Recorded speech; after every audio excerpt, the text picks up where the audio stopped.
I was thinking like, okay, in a world where people believe in, you know, like punishments for people's actions, I cannot think of a better punishment for Nick Fuentes than being forced to live with just his wretched audience he's cultivated being so toxic and trapped in the role he's made for himself. Especially Put them all in one considering room. that, like, we know for a fact now that the person that he was at the beginning of this journey is a very different person, at least the person that he portrayed, because the persona he cultivated for himself seems to have become faker and faker and faker. Oh, most certainly, yeah. I think that the splitting with Trump has it's because everything has to be so vitriolic and hateful coming from those little nerds, but I think it's also revealed to a larger contingent that, oh, they don't actually believe in anything but like being mean and cruel. Yeah. Like they are the same things that everybody fretted about SJWs being, where it's just like, oh, you're always going to find a thing to complain about. They are that, but just little online Nazis. And you know what the worst part about it is? Or maybe even the best part about it, because it's worse, but like it's not happening to me, so it's happening to the best person it could happen to. Everybody here has seen We're Back, right? No. The dinosaur story? The dinosaur story. No, but No. I am familiar with it vaguely. Okay. Does anybody know the scene where Screw-Eyes, like the final death scene for Screw-Eyes? Nope. You're naming spoilers. characters. You're already off my. Okay. So, damn it, I have to do plot synopsis now for this to make sense. Okay, so Okay. Summarize. there are two. So in We're Back, there are two brothers. One is an inventor. One is the owner of a circus. The owner of the circus is Screw-Eyes. He loves fear. That is his thing. His circus is a circus of fear. He wants to make things scary for people. It is just what he loves. And then the inventor, he wants to make people smarter and more intelligent. He's like made medications that make dinosaurs like turn superhumanly smart and shit. There's your dichotomy between the brothers. Near the end of the movie, when Screw-Eyes is defeated, basically, they've reasoned with all of the people that he is like duped into thinking that they always want to be afraid and shit. The people he's fear-mongered, they've reasoned with those people and they've gotten them away from him. The only thing he's left with is an army of crows that he was using to keep people afraid. It was just part of his shtick. As everybody is leaving him, he just goes, "No, please. When there's no one else to scare, I find myself getting very afraid too." And the crows descend on him and peck his body to nothing. Good Lord. And he gets eaten by his own crows. That's Fuentes to me. That's what he is to me at this point. A person who has cultivated an audience and created a set of tools that the minute that all of that influence is stripped away from him will do nothing but fucking consume him. Well, that's how it always goes, right? I mean, if you think about it, like that's kind of how is it? I don't know if that's exactly how Hitler went. I mean, Charlie Kirk lost the gun debate. Yeah. I mean, that's exactly how Charlie Kirk went. That's a perfect comparison. And like, it's true. Like, he was the people get mad at me when I say this. He was the instrument of his own death in many ways. Like, it's not like people misunderstand me. I'm not saying that he wanted things like that to happen or that he was openly advocating for people to go and commit assassinations like this. No, what I'm saying is, without even realizing, he was contributing to a culture of gun violence, and then and directly saying it is a necessary like these people, you know, some of you may die, but it's a sacrifice I'm willing to make. You know, like, we need to keep our Second Amendment rights, and in order to do that, we need to have some sacrifices so that I can keep my guns. He just didn't think that he would be one of the sacrifices. Do you want to have like a formal start for this collab now before we like dive into it? Because we didn't do like an introductory round, and I don't know if everybody knows. Welcome to the stream. My name is Sirius. Yes. I'm not the guy who started this. That was Alec. I'm not going to introduce myself. I'm going to let him do it now anyway. Boom. We're on the rails. It's fine. We all did this together, right? So it's all good if you want to start. I'm doing my part. But I'm Alec Gunter. I first pulled Dead Domain and Nekoceris into a group chat to discuss going to a game show. which did not end up panning out because that guy just never got back to me. We submitted videos and everything, and they were going to fly us out for free to California. I think that might have been a honeypot. Just saying. Maybe, but if he was like, we were all on board. We're like, okay, if he sends the receipts and he pays for all of it, then what's the harm, right? Could you imagine? Though honestly, if it turned out to be a honeypot and they were like, "Ooh, we're gonna get you," could you imagine a worse group of people to do it to than a bunch of like autistic leftist documentarians and independent journalists? Yeah. Right. Like I'm keeping I'm gonna turn that into content. Like, don't worry about it. Yeah. Well, I saw his channel. He was like I should say, like a Mr. Beast type. It just seems like he's kind of made of money, and he's got a small upstart YouTube channel, and he's just trying to throw people together like a salad and just see what comes out. So I kind of sort of trusted it, but he never got back to me, so it doesn't matter. Anyway, we're all familiar with Nyara, of course, and it's funny because she's more or less kind of like the glue that kind of pulled this group back together again, because I think me and the domain and Cirrus have all made videos about Nyara, and Nyara's back and forth with Asmongold, and I think he got retweeted by Elon Musk even, right? No, J.K. Rowling. J.K. Rowling, I mean, just as famous. Thing. The same thing. Yeah, basically. The same person, different mask. They both right? sell you. They both have way too much money. They both fund bad political movements, and they both sell you a fantasy world, hoping that you'll buy it long enough to think that the world isn't as fucked up by them as it is. I'm kind of Queen and the Ketamine King. Like I'm actually not sure, but I would be surprised if Elon Musk didn't like see tweets of me, because he does follow Asmongold, and he keeps boosting a lot of things that like Asmongold posts. That's I wouldn't be a weird surprised. feeling, right? Like it's weird to think about. There's a non-zero chance that JD Vance has seen my tweets because I have been retweeted by Matt Walsh. It's just. I was just gonna say, bizarre. Matt Walsh has seen your shit. Like, Can I say something that's kind of scary? So, like, 7 months ago, the narrative had been, and I think we all remember this, that if Donald Trump lost power, JD Vance wouldn't be able to grab the reins very well because he was just distinctly unpopular, both within the party and with like the voter base. Has anybody seen the interview that recently happened in Tennessee, the group interview with a bunch of like, it's random conservatives technically, but like it ended up being a handful of Nick Fuentes fans and a few others? no. I have no. So, okay. So there's a few people who've done videos on this. My video on it should be coming out in a couple days. I know Vosh did a video on it, and Cavernacle did a video on it. I haven't seen Cavs, and I've only seen like 2 minutes of Vosh's because I went, oh, that's something I want to cover. Click away. I don't want to fucking repeat your shit. Yep, done that. This is now a me project. I'll watch yours later. Yep. So there's a series of questions that are asked during the interview, as with all interviews, and one of the questions is, for 2028, with who are you going to be voting for?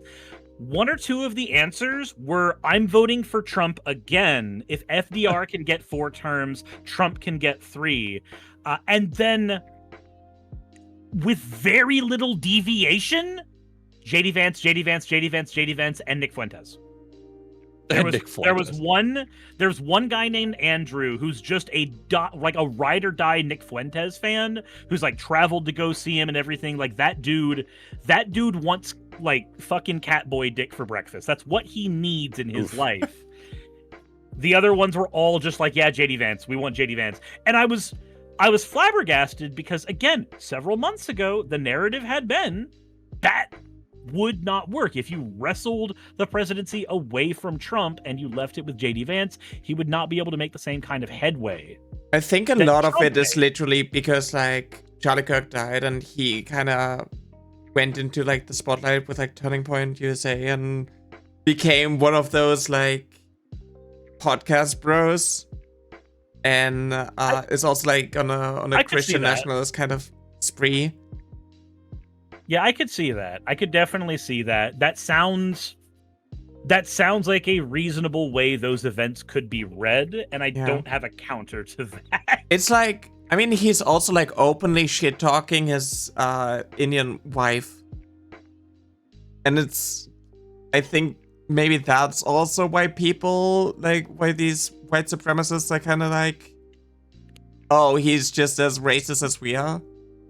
Mr. Malachite says, why the fuck does our vice president have a podcast now? So this is a 10 to 15 year problem that has just come to the surface for a lot of people, but it's something that the left as a general group, and this includes Democrats for the purpose of this conversation. I know that in terms of political Overton windows, the left and Democrats are not the same thing. Not my point here, but the American left has failed the media game. Period. That is something that, as a group, we have failed to do. The closest we've gotten is Gavin Newsom's podcast, and that is not good. It's not only is that not representative of actual progressive left values, he's just a dud. He's so smarmy. He wants to be that guy. He wants to be him so bad, and you can just smell it. That's the best we've got. Have y'all seen the Michael Knowles interview with the groiper who says that Gavin Newsom mogs? No, I have not. Oh, no, that is a combination of words that fascinate me and terrify me. Okay, so the psycho, the kick streamer who ran over a dude, clavicular or whatever.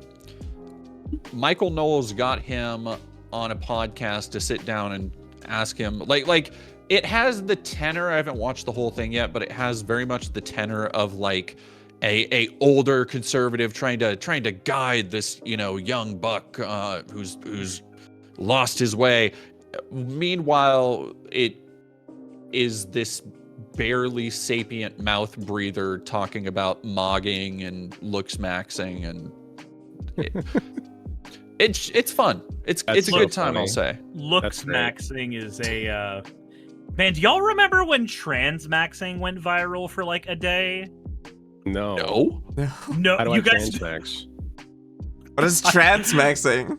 Hello? Exactly. Okay. So what is transmaxing, and how do I do it? How do I do it? Transmaxing as a cis person, how do I transmax? Okay. So it is a thing from the incel community that basically said, hey, if you're failing so hard as a man, if you cannot get laid, if you cannot do these things, consider transmaxing. You will find bisexual women, and if you are bisexual yourself, your chances of finding a partner go up. If you're a useless NEET and you can't do things for yourself, that's more socially acceptable for women to do. So transition to woman, transmax to make your life better. That's what the fucking thing was. If that's what it takes to crack your egg, that's fine, in my opinion. I will say though, as far as dating goes, you're going about it the wrong way, because if you want to date a nice hot girl or whatever, or whoever you want to date, I'm not saying you can date specifically whoever you want, but you will have people flock to you if you are just a dumb goofball who kind of goes with the flow. It don't matter what you look like. It don't matter. Obviously looking like you take care of yourself helps, but really it's more about being confident, one, and two, being a little goofy with it. Don't take yourself too seriously. Yeah, you're not a product you're trying to sell somebody. You're just a fucking person. Just act like authenticity. Yeah, authenticity. Just dismiss everything. If you're struggling finding a girlfriend, just become the girlfriend and date one of the homies. Yo, so I'm just gonna throw this out there, and I think everybody will agree. Actually, I think the only person here who really has a lot of extended experience with card shops would be Dead Domain. But all right, we've had the complaints in nerd spaces for years that they're not very welcoming to women, and that card shops are just a terrible place for people who cannot find a partner, because if they're spending all their time there, they're not going to find a partner there. Solution: there is an odd phenomenon in the Magic the Gathering community where it just attracts trans women. I do not know what it is, but something about trans women and Magic the Gathering go together to the point where Shiv and Bat, who used to be on the CAG, which is a big rules committee that used to exist for Magic the Gathering. I was on his channel, and there was I remember the conversation had about trans women and Magic even there, and I'm just saying, nope, this stereotype is everywhere now. Just make it so that anybody who wants to transition can, and it will be that much easier for lonely Magic nerds to find girlfriends. There you go. Oh yeah, no, like it's so funny that it is everywhere, to the point that even like one of the biggest Magic shows on YouTube from Tolarian Community College, Shuffle Up and Play, like you can't throw a rock without hitting a Shuffle Up and Play episode that has one trans person in it. Also, Niall, who used to do a lot of the writing for Prof, also trans woman, right? Oh yeah. Yeah. I believe so. Yeah. That's crazy. We should write. Somebody should write a story where two dudes are living together and they're both like, "Oh God, we can't get no chicks, dude. We can't get chicks." And then like they're like, "What about transmaxing?" And then they both try to transmax, and then they both fall in love with each other. Pretty sure I've read That I'm exists. pretty sure Lesbian I've couple. read that. And Yeah, all that three of us exists. are like, "Oh yeah, no, I've got. I actually got a Am I behind? website that you should check Oh no, out." Yeah. Private I'm the Internet browser. Explorer. I'm the Internet Explorer of the group. Before- I'm behind. Before I came out, I joked about like, oh, we could date if I were a woman. So like, I wouldn't be surprised if a story like this exists and both just become like lesbians. That's awesome. You know? So to move now that the conversation has very, very lightly moved to porn. Okay, now it's my time, guys. So I want to Roxanne. explain something that's weird. So everybody here knows what demisexual is, right? yeah, Like I'm pretty Yes, sure that everybody. Okay. I'm demisexual. every now My and life again- is some flavor of that. Okay. So have you had the experience where like even when watching porn, you have to get invested in the characters of the story Yes. for you to even feel anything? Because that's a problem that I've had. More wanted and to more see the older I get. I wanted to see if that was Noticed. a consistent thing. So there was a story that I read. I don't have the link for this anymore because I know it's always going to be somebody who fucking asks for the link, like, source, give me the source for the hentai. Sauce. We're like, I have a this, meme for that. It's like the two guys shaking hands. One's a debate bro, the other's a gooner, and they're both like, source? Source? But the story went that there's this a guy who was in his college class, and there was a girl that he had a crush on, your standard anime trope, and he finally like decided he wanted to announce to her in your standard anime way, I like you, I want to date you. And the girl was intersex, and like she got really awkward about it because she knew that there'd be a chance that he would be awkward about that. And the funniest fucking panel is when she takes off her pants to like show her thing, and he just goes, "Why are you embarrassed about that? Mine's bigger." And I'm just like, Sis? yeah, that cuts through the tension. There you go. Oh my god. Yeah. Cut through the tension like a hot knife. Very nice. That's pretty smooth. The thing is, like, for me, like, contrary to popular narrative, I don't actually, like, consume a lot of, like, goon stuff. I occasionally see it because I follow VTubers on Twitter. But, like... Yeah, it just happens. In general... Yeah. I like the only thing that I like to consume is, like, ASMR roleplay. Like, stories, just imaginative type of things. And, like, scenarios. But, like, seeing... like actual footage, like in movies, it always made me like kind of uncomfortable. But maybe it can also be like dysphoria to some extent. But like, Who knows? we do a bit of BB no money thirsting. Yeah, I mean that's a given. That's just being a normal human being. Is that not pronounced BB Nosh? No, it's not BB nose. BB no money, BB no dollar. Yeah, BB no dollar sign. Stuff I like says it. Cirrus I gets like to his see stuff. it often, specifically of himself. Look, I have lost complete control of my community because y'all. I am scared of the amount of porn I have found of my character on the internet that has been made by my fans. Oh no. That reminds me. You know, it'd be a fun game to play. Have you guys ever played what is it? Rule 34 Fortle? Rule 30 Fortle? Rule No. 30 Fortle? I don't think I have. No. Is that Twitch safe? Probably Yes, not. actually. No, I it don't is. think It Really? is. Oh, It word. is. All it is. Does it just pull from search terms? Yes, it just pulls from search terms, I think, on the Rule 34 website. And it just asks which, it throws two in front of you, and it says which character or franchise has more pornographic posts. Okay. And you have to guess. So this one, for instance, is Android 21 from Dragon Ball or Kindred from League of Legends. Kindred. Android 21. Android 21. No fucking question. Absolutely Android 20. Well, no, I it's don't know. Kindred.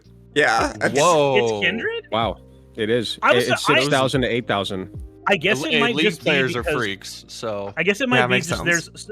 there are more players of League than there are of Dragon Ball Fighters. And I guess that Yeah. probably would You be know where what's- that's coming from. You know what's incredibly disappointing is that if you look me up, the only thing that you're finding is a 3-part series of like transphobic AI slop that somebody made of me. Yeah, but for some reason they always generate you hot. I know, it's crazy. I'm like, okay, first of all, like, this is garbage. But second, like, why is it pretty garbage? Like, why, like, you're supposed I mean, to be it's shitting kind on of her. cursed. It's kind of cursed. The It's memes that they make definitely of me all is cursed. kind of cute. The things that They make you cry cum. yeah, but like It's Oh, weird. God. they generate me kind of cute in a lot of A cum instances, creature. and they ship me with like those, a. I've seen you share those. Okay, I know Yeah. which ones you're talking about. Those are But the those one on the sure are No something. website, like that is like it's cursed. It's really bad. It's gross. That's so funny. But it's like a 3-part series, and it's like, bro, bro made like I wonder a if full-on anybody will ever- storyline. I wonder if anybody will ever generate Rule 34 of me, of Alec Gunter. The Alec Gunter tag on Rule34.xxx. If it exists, The more times know. you collaborate with me, the more likely it is Well, that wait. porn will be made of you. Okay. As evidenced by Vice Rhino did not have porn of him until we started collaborating on the watering That's- hole every week. And within half a year, there is now plenty of porn of him. oh my That's so God. funny. I actually just reminded myself. So, like, you guys know Remnant 777, of course, I'm sure. Yeah. Yeah. He like boosted by what's his fuck, a couple of people. But anyway, he and I are kind you of say- like on this Wasn't shaky Tectone? peace treaty, I guess, huh? was it Tectone, that guy. Yeah. Yeah, so we have like this shaky piece between us. We just had a debate, and like way back. So I had like, I don't want to get into it, but I had like this, I guess you could call it like an awakening of sorts. And I was like, oh my God, like radical empathy is the way forward. And I have to like go back and not necessarily be nice to people, but like, you know, treat them as though they are good people deep down and they have good goals in mind, even if they are in the end kind of shitty.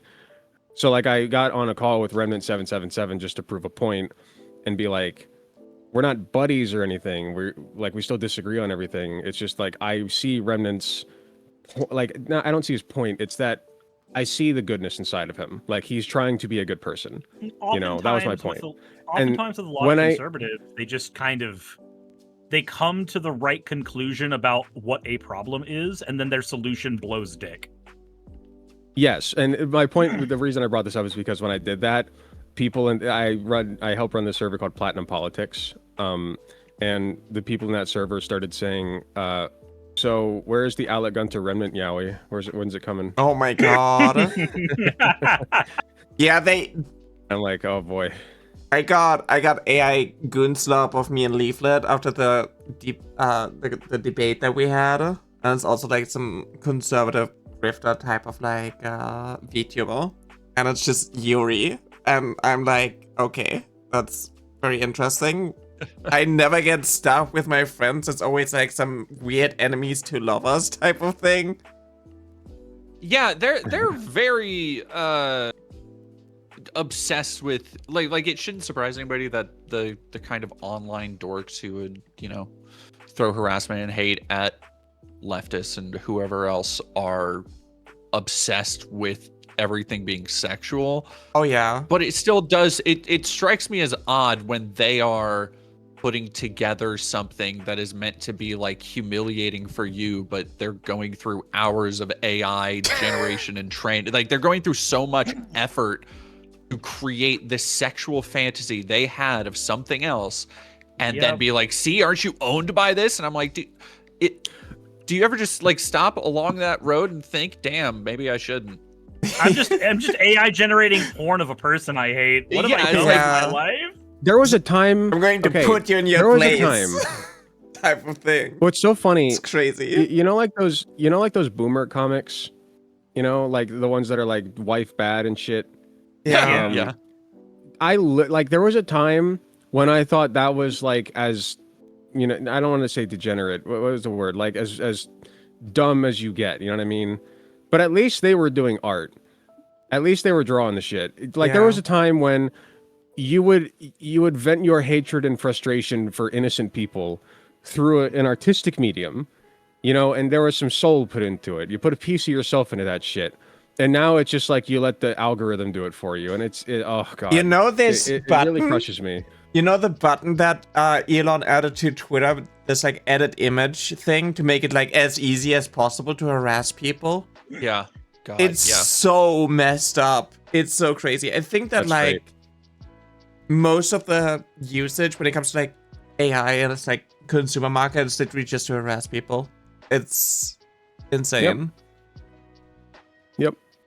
Yeah, I mean it's got to be being used almost, I don't want to say exclusively, but I have to imagine an overwhelming amount of it is porn and shit like that, especially with however many like apps are constantly being advertised. Like you can't go on to which is, you know, sick in its own dystopian way, but you can't go onto a dating app without getting advertised, this AI companion will do whatever you want, and like I'll do whatever you want me to do. Okay, yeah, and it's just like just a completely again, a very dark portent for where everything is that we have these algorithmically placed ads that are advertising completely frictionless, soulless facsimile of human connection while people are still searching for that genuine human connection. And it's just like, damn. I talked about I talked about like people like transphobes using AI to show how they can always tell. And I was like, oh wait, I used AI to remove the makeup and filters of this trans woman. See, you're a man, because it's like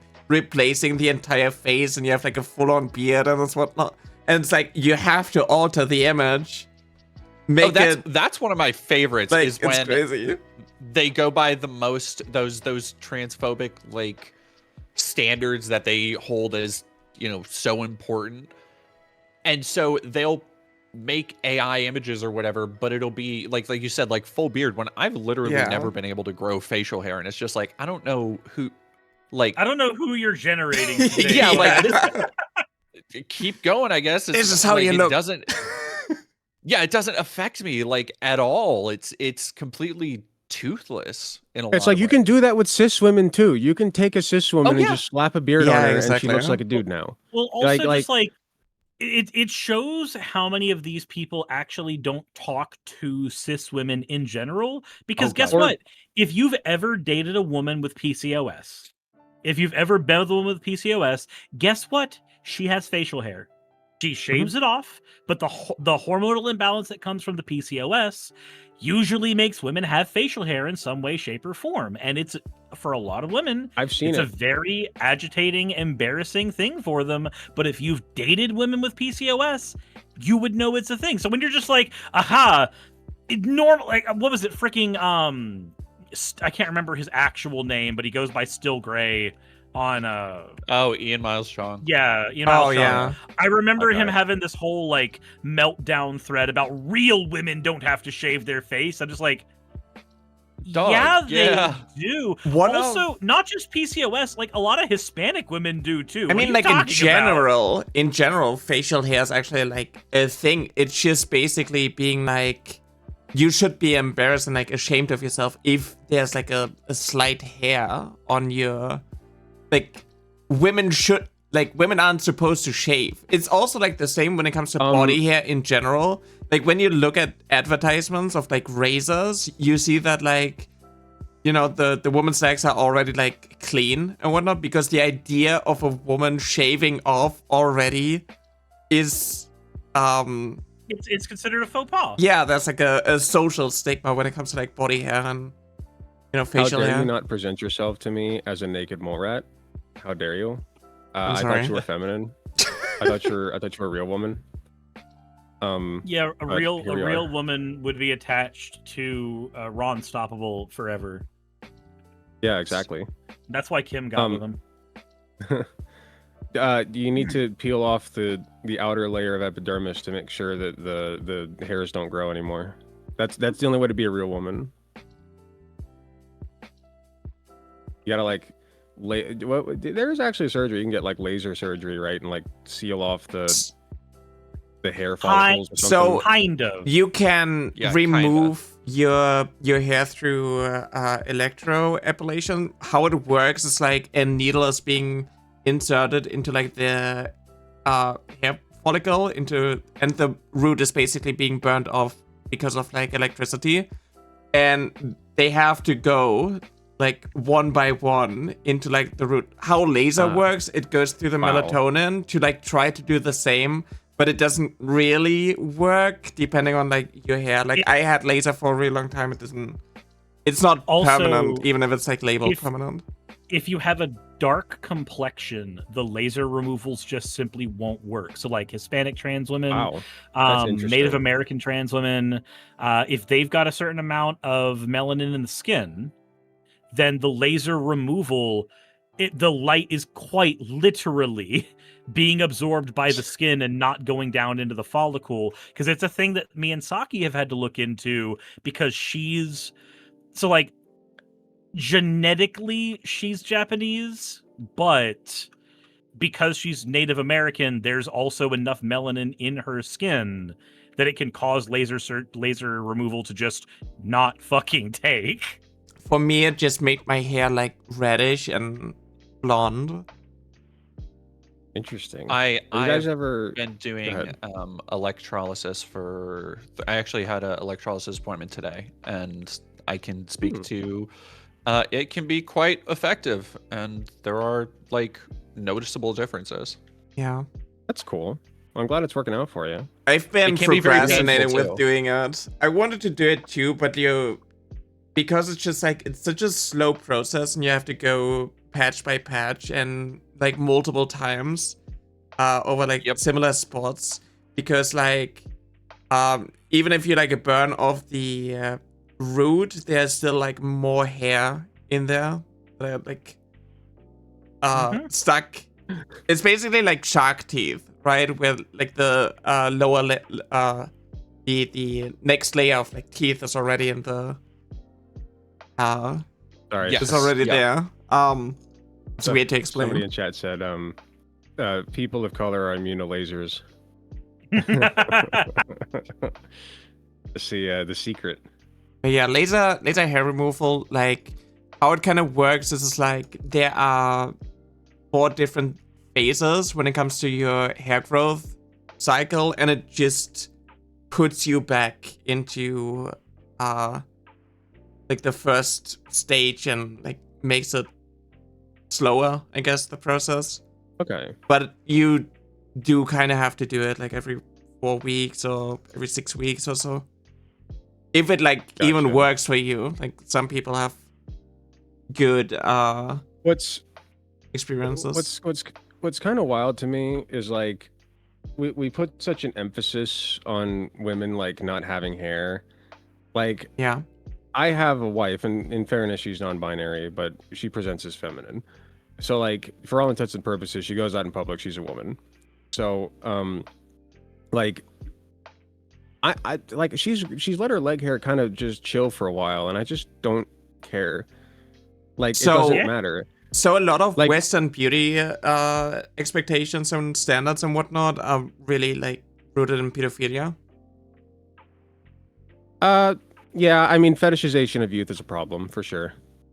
And I think that's where a lot of that comes from, is the association of being young and smooth and, not Yeah, Fresh and post-pubescent. pliable and Yeah, like untainted and all exactly. of that yeah, horrible, horrendous horseshit yeah. is like where, yeah, when you get away from that and you realize like, who gives a shit? Like, you don't really care that It's much crazy unless it's like how- a sensory thing. It's crazy how people try to find like biological justifications for like this misogyny type of thing. It's like, oh, if the woman isn't pure, then other men that she slept with are tainting your bloodline or some shit like that. Every Good man you've ever slept with, their DNA is encoded into your womb Yeah. forever. Exactly. Like, oh, okay, cool. So you're gonna make a Wouldn't that? genetic super baby that's immune I was to just all gonna say, diseases? like, that'd be like the Ubermensch, right? Like that's Yeah, how you like that. get That would be Superman. Oh a my person God. that's just like, I've got the immunity to all of the things ever because You're I've gained the basically- best thing from every fucking human phenotype. You're basically doing the Hunter x Hunter chimera ant thing, where like you get all the DNA from all these people, and then you like create Meruem, and you have the Ant King, and he's like God. Congratulations, you've made Cell from Dragon Ball Z. Yeah, perfect cell. There you go. Yeah. I mean, honestly, that sounds like I mean, I would want my child to be that, personally. Man, that's actually now that you mention it though, it's actually kind of weird how often the like genetic homogenization of all of the best traits of famous people is a trope in anime, because like that's Perfect Cell. That's I haven't seen Hunter x Hunter, but the character you named, and that's also fucking who's the, why can I not remember, Todoroki in My Hero Academia. Yes, Fire and Ice Boy. Yeah. That was the same thing for him too. It's just like, I need to find the perfect ice woman to put my perfect fire dick in, so I can make the perfect cool hot superhero. Well, and to segue back into what I was saying about the human superorganism, I've been listening to a lot of Alan Watts. I don't know if you guys have heard of him or listened to him, but like, his chill. if we look at each other all as like oh, he's so cool. I love him. Yeah. He was way ahead of his time. Like, he talked about how like gender is a social construct, and we like, he said, if we were smart as a society, I wouldn't be standing here wearing pants. I'd be in a skirt. Like, but here I am in pants because that's like the social norm.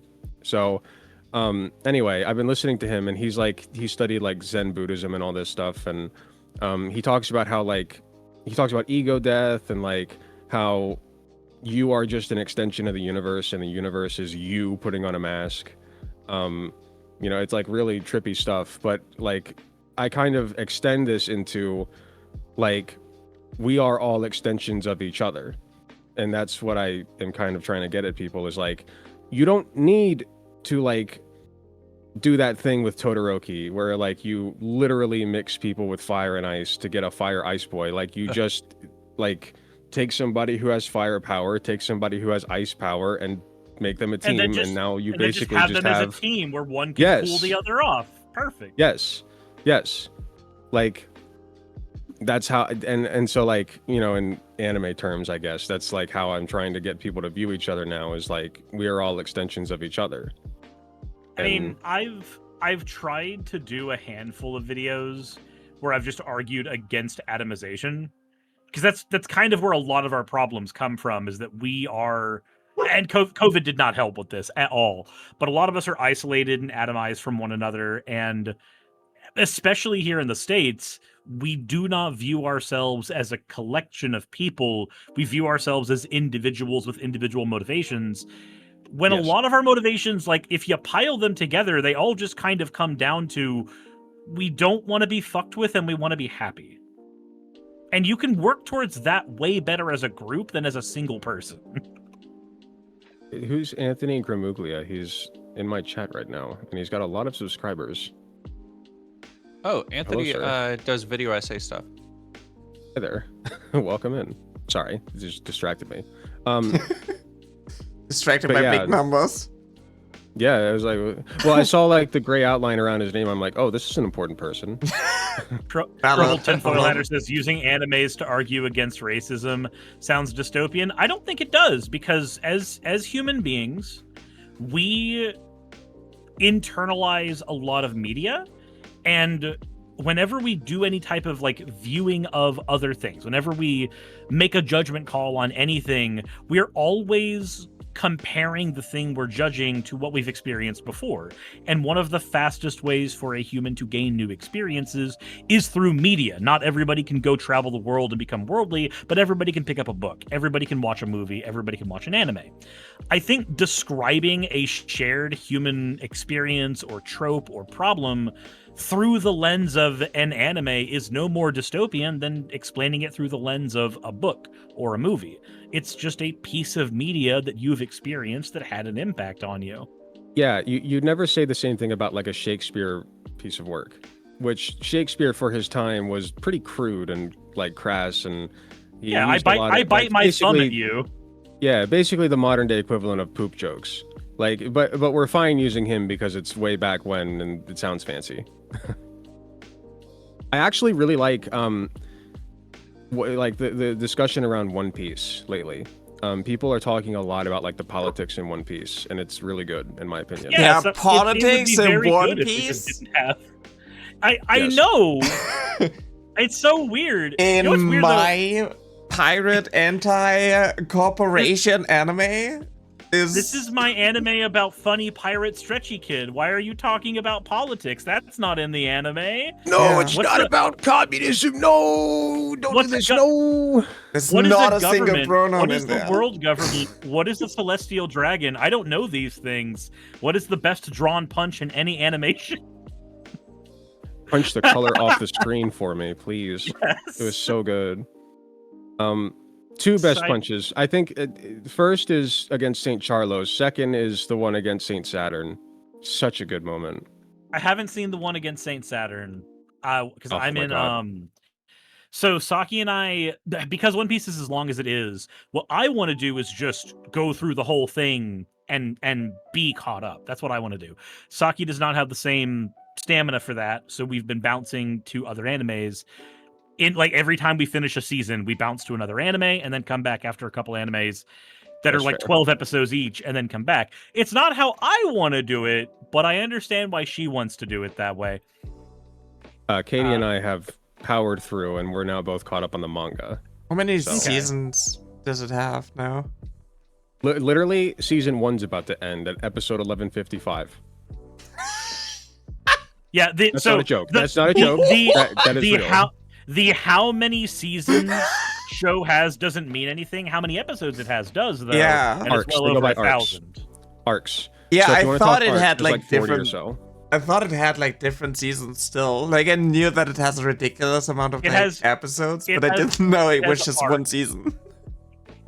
Literally, like it is. And it has seasons. Yeah, it is quite literally, technically one season up till now. Like they're just taking their first season break. It's not a seasonal anime; it's a weekly anime. Yeah. And as a weekly anime, it does not have traditional seasons. It just has a release schedule. In fact, it just took its very first break this year, which is crazy. Oh, wow. They took the break gap. shortly after Gear 5. Yep.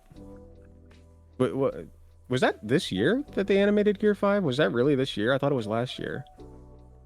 Very good question. I do not remember. Oh no.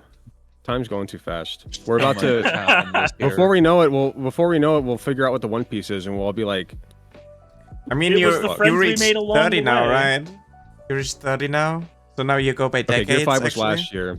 The important person in chat said Gear 5 was last year, and I believe him because he has 100,000 subscribers. Every 10 years, the timeline speeds up by 50% for you. So you've reached your first milestone, or you've reached your second milestone. So things about to get way quicker for you. Oh yeah, we're going speed running this bitch. We're speed running straight to the grave from here. To be fair, like 2025 went by like rather quickly. I'm gonna lie. Yeah, I look back in the last year and I've been like, holy shit, I can't believe it was only a year ago. Yeah. I think it's just because like this is the problem with the Trump administration in general, right? is that it feels like so much garbage happens so fast. Yeah.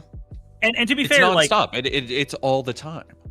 and to be fair, like that is by design, because Steve Bannon literally said that this is the strategy that will be a winning strategy for a Trump regime, is to flood the media with so much stuff that nobody can focus on anything. Yeah. It is one of those things where, like, it sounds like a dumb movie conspiracy until you hear it from the guy who was in charge of his regime during the first presidency. You're like, oh no, that's not movie shit. That's just what Bannon wanted. That's kind of like why they let like Trump loose. I feel like in the first admin, there were still like so many people in place that were like trying to, you know, talk him out of things, and now they just like let him loose and say like ridiculous shit, and then it's getting like blown up in the media, and everybody's like focusing on what ridiculous thing like Trump said.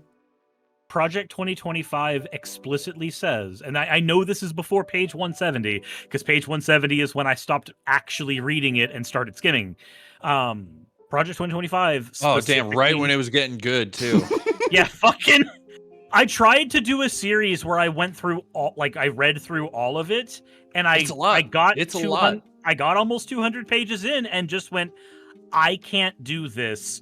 This fucking sucks. But one of the main things in Project 2025 was replacing experts in areas of government with Trump loyalists. Now, granted, because it's from the Heritage Foundation, which is a super PAC, they could not say Trump, because that is one of the rules of the Political Action Committee in America, is you have to endorse the party, not the person. But the point was to eliminate experts in fields, replace them with loyalists that will be yes men for Trump. So that's not just a theory, Nyara. You're spot on, because that's what the Heritage Foundation argued should happen. Yeah. It's just... It's scary. It's wild to me. Like, 2025... Like, even when I just, like, look into, like, the microcosm of, like, me as, like, a content creator of, like, what happened this year. Like, at the start of the year, like, even just Twitter, I had like 6,000 followers. The year before that, I had 300 followers. Like, yep, you blew up. It Yeah, it's been kind of wild for me, and I think what's that wild like, is your trajectory has very much been a I was created by my enemies. Oh yeah, style of one. Yeah. Like it was literally Asmongold and Tectone getting pissed at you, and then just like blowing up your channel, and now suddenly you're here. They are directly responsible for any fame that you gain, because they lit the match, and they don't want that match lit, obviously, but they did it anyway. The dumbasses. If you think about it, we as leftist content creators depend upon conservatives pumping out dumb shit to react to and like debate with that. Like, that's how we do our thing, is because they exist. And then they do the same thing because we exist. In a weird way, we're kind of codependent on each other, if you think about it. Like, I wouldn't know about Dead Domain. Granted, I probably would have learned later on, but like my first interaction with you, Dead Domain, was because you did the infiltration of the NIFB. Yep. And I had done previously a whole like year or two stint of covering the NIFB, their actions, Anderson getting banned from multiple countries. Like, all of that shit was stuff that I focused on for a significant chunk of my life. So like, hearing that you did the infiltration, that was how I learned you existed, period. And that was the video that, like, one of the videos that kind of blew up my channel. I kind of hit a second bump around when I did a similar thing with CPAC, and I released a 2-parter for that.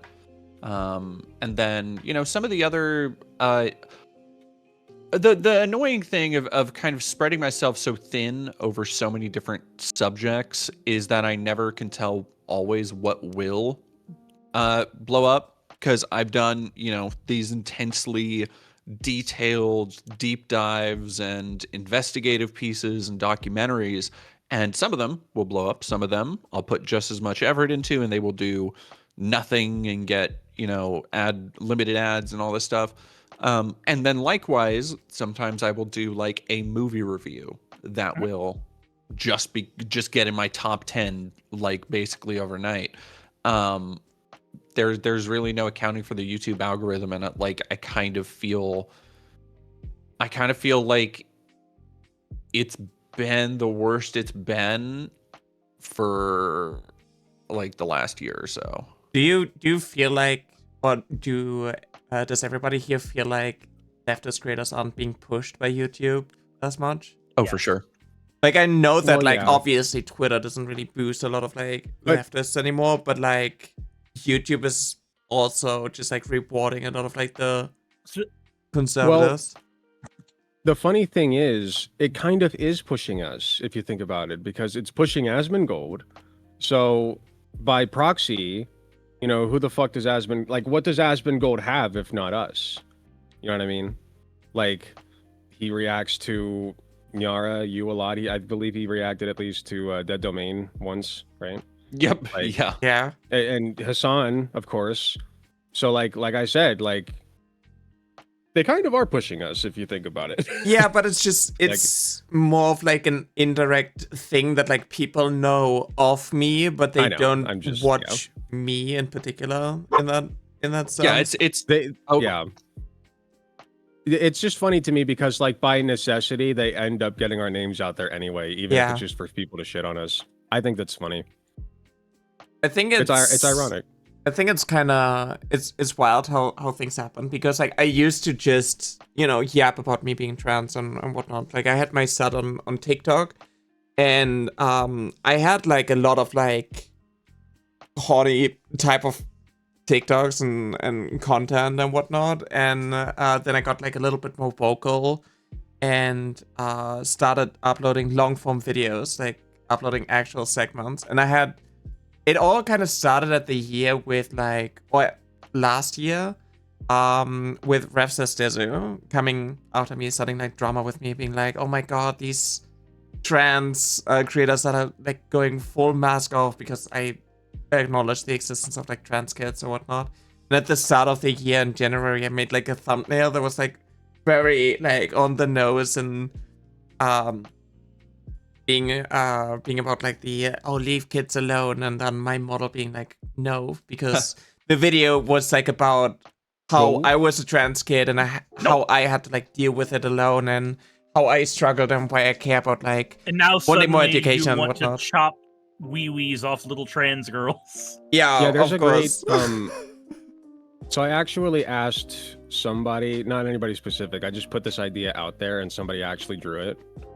Let me see if I can find it real quick. It's a good visual representation of what people are saying when they say to leave the kids alone. And it's basically there's a child hanging off the edge of a cliff, and we're trying to help them. Here it is. I'll send it to you guys. And then bigots come along and they're leave them kids alone. Leave them alone. Yeah. Let kids be kids. There it is. Yeah, I think I posted this before. Yeah. Done by here. Let me show. Yeah. Let me show the person. Wait. Where's it at? Leave the kids alone. Leave the kids alone. Leave them alone. Sorry, I'm pulling up the user, so I'm not just stealing art. Lucick, Lucicknk on Blue Sky. That's what it is. That person on the screen. But yeah, I just thought that was a really good comic. Yeah. Pretty on point. My idea, of course, but somebody else drew it, so. Actually, you are the artist then. Why do you hate AI so much then? Because that's what the AI is doing. Yeah. You thought about it, you didn't draw it, something else drew it, now you have it. Why are you so fucking angry, liberal? Can you imagine? That person's an extension of me, so technically I did draw it. Yeah, can you imagine I call myself an artist because I commissioned art from, someone? I was like, yeah, I actually did this because I thought made about like the this. words. I used the words in this particular order to convey this meaning, and they reimagined that according to like my will. So actually, I'm the artist. I'm the genius. I'm a crochet artist, so I don't want to fucking hear it. Like AI can never do what I do. Yeah. ever. Have you They can seen follow a pattern, but I do freehand. So Have you seen the videos of a? It's a dude who does like tech deck tricks, and they'll have just like they'll have like their hand on the tech deck, and they'll go to a pool, and then once they get into the pool, they'll do a quick transition that is like buttery smooth into anything. It can be just like them tech decking into the pool, or they'll transition to them actually skateboarding into the pool and like fake breaking their back or shit. And the caption is always the same. It's always AI could never. Because it's them just like naturally transitioning into stuff that makes no sense. It's something that AI would try to do, but it would always add like that weird bit of uncanniness to it when like you can tell when something's an actual cut in editing. You know what the worst offender of AI is, in my opinion, at least in my experience, is this bullshit you get like 5-hour, 10-hour videos that are just like music. That's all AI slop, and then it's got like an AI generated thumbnail, and there's just like the video Sonic Adventure 2 soundtrack, but it's Yes! smooth jazz. Yes, that shit. So I and hate I that didn't because know, and I was listening. I'm like, this is so good, and then I find out it's AI fucking shit, and I'm like, oh great, well now I hate it. Now I hate it. Like I had that realization because a friend of mine was, I forget what music genre it was, and I'm not gonna hang us on me trying to figure out what it was, but my friend Wayne was talking to me, and he's just like, yeah, I've been listening to this kind of music recently. I was like, oh, so have I. City pop, that's what it is, city pop. And I was like, oh yeah, like I've been like listening... that kind of like Dreamcast menu sounding shit. Yeah, where it sounds like Hell the Weather yeah. Channel from the 90s. Yeah, Fucking brilliant. Nice. Banger. So Nothing but bangers. I found a person who had done an AI generated, but I didn't know it was AI generated at the time, where it was city pop, but it was the Super Mario RPG soundtrack.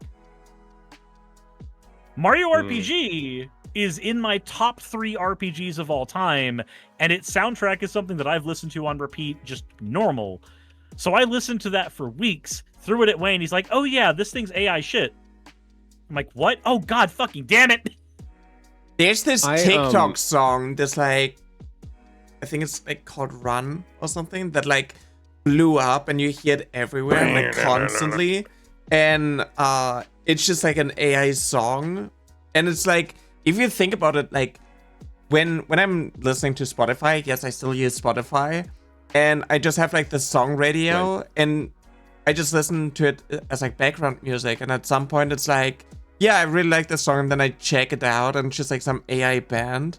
Like, what like happens if you countries. actually like stuff and then you realize it's AI? Like, for me, immediately it like loses meaning, but it's like, hate it. yeah, it's gross. But like, there are way too many people who are like, well, I still enjoy it.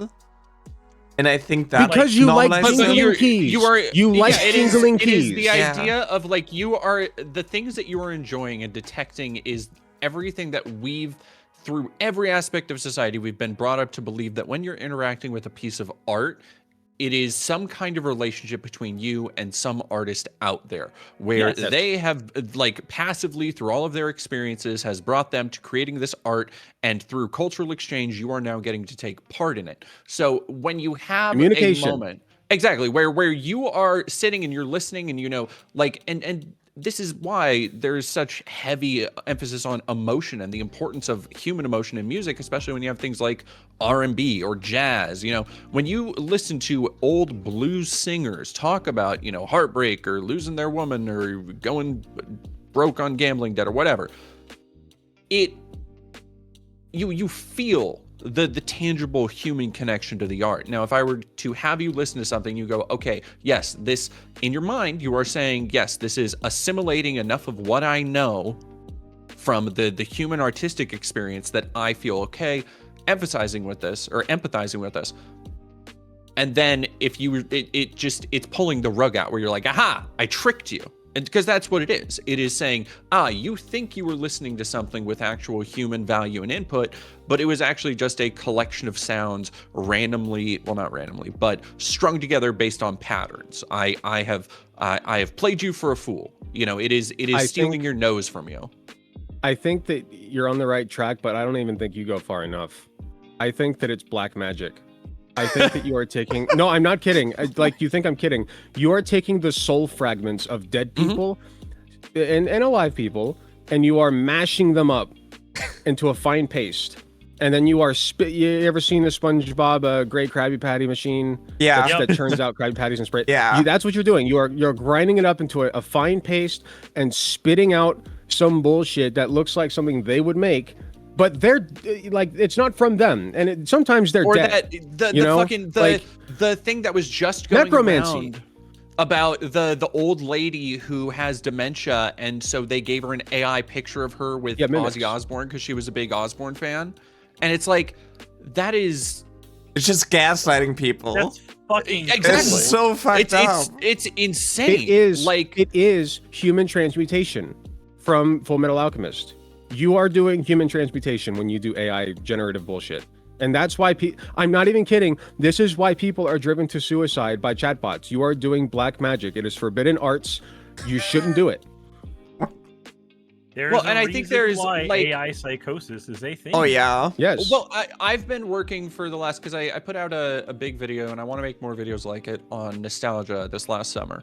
And it's kind of part of what I plan to be like a trilogy on these more philosophical topics that affect our culture. And the next one I've been writing for a while is on AI, just the broad idea, not the broad idea, but like how it is affecting us and how it's just terrible for everything. And the real problem is that more and more shit just keeps coming out about it. You can't go a week, you can't go 2 weeks without some major story dropping about how, oh, this company is covering up how chatbots are making middle schoolers off themselves. And like, it's crazy. Just the most heinous shit.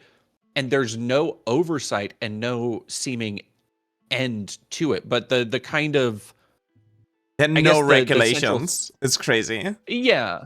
And the central thesis of the script I've been working towards is that like it's actually kind of everything we're seeing here is kind of inevitability of the culture and society we've created and has been allowed to create through consolidation of capital. Where I think back to what we were just talking about, the idea of giving a dementia patient like essentially a fake memory. And it's this idea that is like, what better distillation is there of the American I believe something in front of me, therefore it's real mindset? Isn't that like what Joe Rogan said one time, where he was he genuinely believed something, and then the guest was like, oh no, that's AI, and he was like, no, it's real because I want to believe that it's real. Yeah. They generate their delusions, and you know how like right wingers used to, like with transphobia and whatnot, they do it all the time where they bring up like old cases and like repackage it as like something new, or like I don't know, some random videos are being like taken out of context from like a decade ago and then like repackaged as like, oh my god, the Muslims are targeting Christmas by climbing a tree or some shit, right? Oh, like you constantly see this, and now they do it with like AI stuff.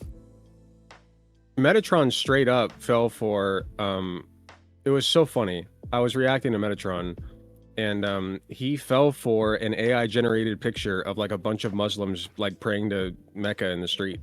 And there's like cars with like 6 wheels, and like some people don't have heads. And I'm like, brother, it took me 5 seconds to realize this is AI. Yeah, what but are you like doing? it's just so there's a very real to phenomena of it's the world they want it to be true. Here is a picture of it, therefore this is it's to like them some kind of reality. It's like the overweight blue-haired liberal setting the Tesla on fire type of thing.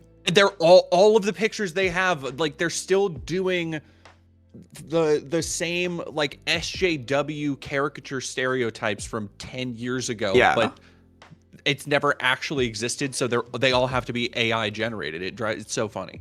Yeah. Yep. I mean, somebody was comparing it to, where is it? Shiro Para. AI is like the magic mirror in Harry Potter, where people get mad if they look into it too long because it shows their deepest wishes. They also say sorry for citing J.K. Rowling, but J.K. Rowling did have like some artistic. I mean, there's a reason Harry Potter blew up. So apt comparison, in my opinion. Yeah. My biggest struggle with Harry Potter is that J.K. Rowling sucks. It is one. Yes, but the extension of that is that it is one of the foundational pieces of media that I grew up with.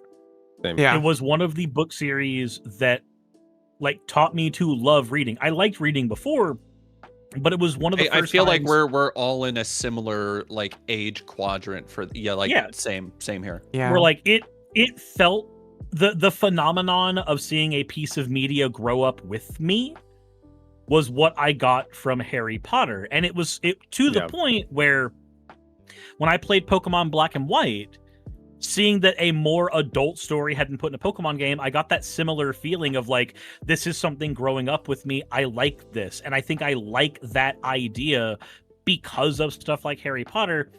And I know that there's all kinds of like arguments about, oh, it's derivative. Oh, she's actually arguing for terrible things here, there, and everywhere in Harry Potter. And I agree with many of them. But I still can't make myself hate what that story is. I still can't make myself hate that to the point where I still feel like every once in a while I want to go back and watch the movies. I want to go back and read the books. But it's becoming harder for me too, because I used to be able to delineate between that, that person and the art a lot easier. And it feels like it's getting harder to do that year by year, especially with how much the have you guys noticed there is a Harry Potter resurgence that is happening right now?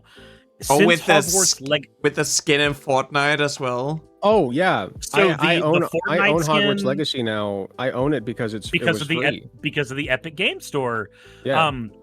Since the Hogwarts Legacy release, there has been the Fortnite collaboration. There has been the re-release of the audiobooks with full voice cast. The first one is out, and there's a part of me that wants to, through very one PC means, grab it so that I can enjoy it without having contributed anything to Chucklefuck McGee wants my girlfriend to not go to a fucking bathroom.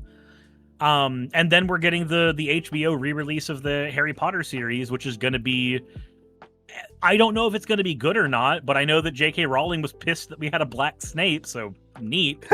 Like, I remember seeing the fact that there is so we're in the Phantom Menace era of Harry Potter, because this is what happened with Star Wars, where there was like a 10-year lull. And then the Phantom Menace was announced as like, this thing is in production. We're going to have a new wave of Star Wars fans. This is the era that Harry Potter is in right now, is its Phantom Menace era. I'm concerned. I'm interested. But I really don't want more dollars going to that bitch. Yeah, okay, like she made like upset about. She made like $1 billion like fund for a lot of like legislation in the UK. And, people are always like outside of the UK, they're like looking at what is happening and it's like, oh, it's just transphobia. Oh yeah, trans women are considered biological male, and like the media needs to like explicitly refer to trans women as biological males and whatnot. And they don't see how cis women are negatively impacted by the rise in transphobia. And they always think that it's like, if we are talking about like trans women's issues and thus like women's rights and whatnot, they're like, oh, you're just like a separate thing, and they can't connect like the dots with like what is like happening in the world and how a lot of like transphobia is used in order to push against like women's rights and like equality and whatnot, and like reinforce a lot of patriarchal stuff. And it sucks so much to basically be like the canary in the coal mine to like scream about what is actually happening in the world and how women's rights are being negatively impacted, while someone like J.K. Rowling is doing more harm to women's rights than any other man or woman in the past like decades. And it's crazy. Oh, people don't see it. You've inspired me to make a fucking video essay. Not that I have the time to, as evidenced by my last attempt being taken over by the need to pay bills. But you've inspired me almost to make a video essay that begins with the phrase, "The worst thing about being the canary in the coal mine is that the canary dies." Yeah. Wow. I was gonna say, I'm always taken back to the scene in Harry Potter where boys try to go into the girls' dormitory and then the stairs turn into a slide. And in my head, I'm just like, but that doesn't happen when girls go into the boys. And I never got over that, because what you're teaching kids is that boys are naturally predatory. That's something And that so like you teach kids this lesson. And this is one thing that I could, like, even back then, I was like, no, this is weird. So you teach them that what boys are doing when they go into girls' spaces, whatever, is inherently bad. And they are there for nefarious purposes. And so you create the monster that way. Because you're teaching them that that's just what boys do. And so boys feel like they're empowered to do it almost. They feel like that's what they're meant to do. Like, and you can like, and so this extends outward to like transphobia and misogyny and even misandry. Like, and it's just crazy how, like, it seems like such a small thing, like a small gag or whatever. So, but that is the lesson that's being portrayed. The basis for like TERF rhetoric, or one of the main bases, is basically like, if you're male, you have like you're biologically like destined to be like a predator, and this makes out like the patriarchy to be something like a natural fact, something you can't do about it. And if you're female, you're biologically determined to be a victim. So what happened with like UK, there was like the girl guiding situation which is like the Scouts but for girls, and they were recently forced to ban trans girls, which they haven't acted on. This was actually like the reason why J.K. Rowling quote tweeted me, and the main aspect of it was basically like, you're talking about like 7, 8, 9-year-old trans girls, right? And you portray them as like these predators who are like pretending to be girls in order to invade women's spaces and do all these like disgusting things to the poor innocent cis girl who's like too scared to speak up, right? Like, oh, why do trans women don't face like repercussions when they go into like the women's restrooms? Because like the women are just too scared to speak up, type of thing, right? And a lot of it is literally like this. It is this weird, like, I have suffered and you're the one who is making me suffer. You're like part of the problem, and you're trying to take this suffering away from me, or like you claim the label that I linked to like female suffrage and whatnot.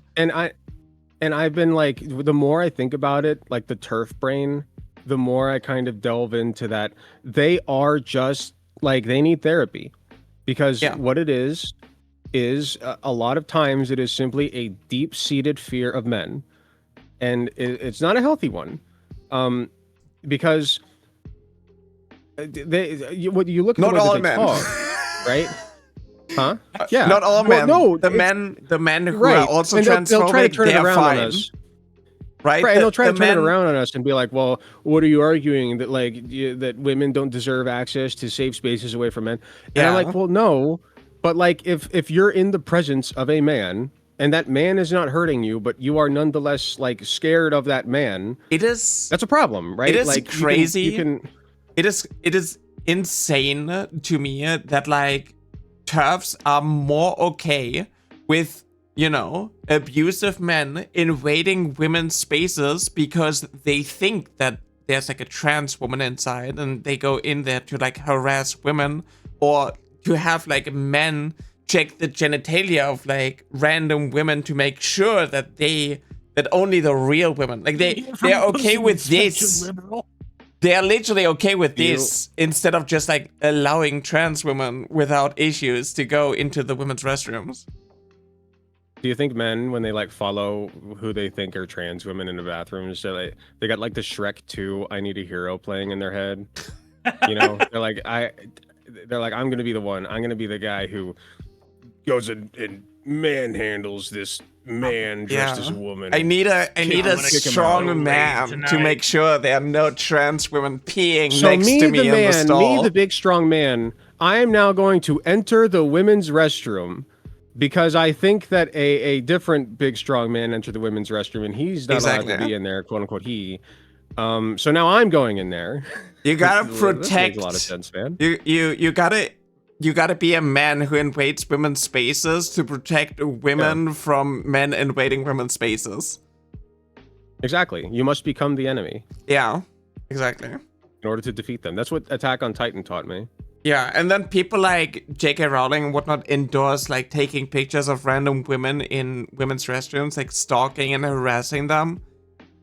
And you have like people like Graham Linehan, who is also like some weirdo who used to be like an award-winning like a TV show writer and is now just like obsessively harassing like trans people, including trans me. Women so much I lost my wife. Yeah. Be proud of me, Dad. Yeah. Graham Linehan, is that how you pronounce it? Graham Linehan? Yeah. He blocked me recently. And like he'd gone back and forth with me before. Like I used to shit on him for not having a wife and stuff. No, what he's really scared of is doing an interview with one of us. That's when he blocked me. When I said, "Hey Graham, come on the show for an interview sometime," because he said before, like, I will never stop doing interviews. I love interviews. And so I'm like, "Hey Graham, I'm open to doing an interview with you. I'll interview the shit out of you. Come on." And he blocked me. Straight up. And I'm like, Rihanna Wu approach, I see. He shared like the fake Discord chat logs, and I called him out twice. And I like the second time I called him out, I was like, I already like showed you proof that it's like fake, and you maliciously shared it again. And then he apologized and deleted the tweets. Yep. It's pretend it never happened. Yeah, exactly. Anyway, back to calling you a predator. Yeah, exactly. Oh no, anyway. The same, I don't know, do you know Buck Angel? Buck Angel also called me like a pedo, and he's like I was so close to having a debate with him. A transsexual female living as a man. Yeah. How he refers to himself. Well, it's crazy. I just had a debate, Surus was mentioning this in the chat, with Mary Chu. Smaller trans creator. This fucking yeah, she made videos about me and she was one of the people who made videos about me too, and I like she comments on my shit. So she comments on my shit. She is one of those people that I simply will never engage with because I believe that there are certain people who are a net negative when you engage with them. She is one of them. Yeah, I disagree. I think that engaging with people in general is a good thing to do.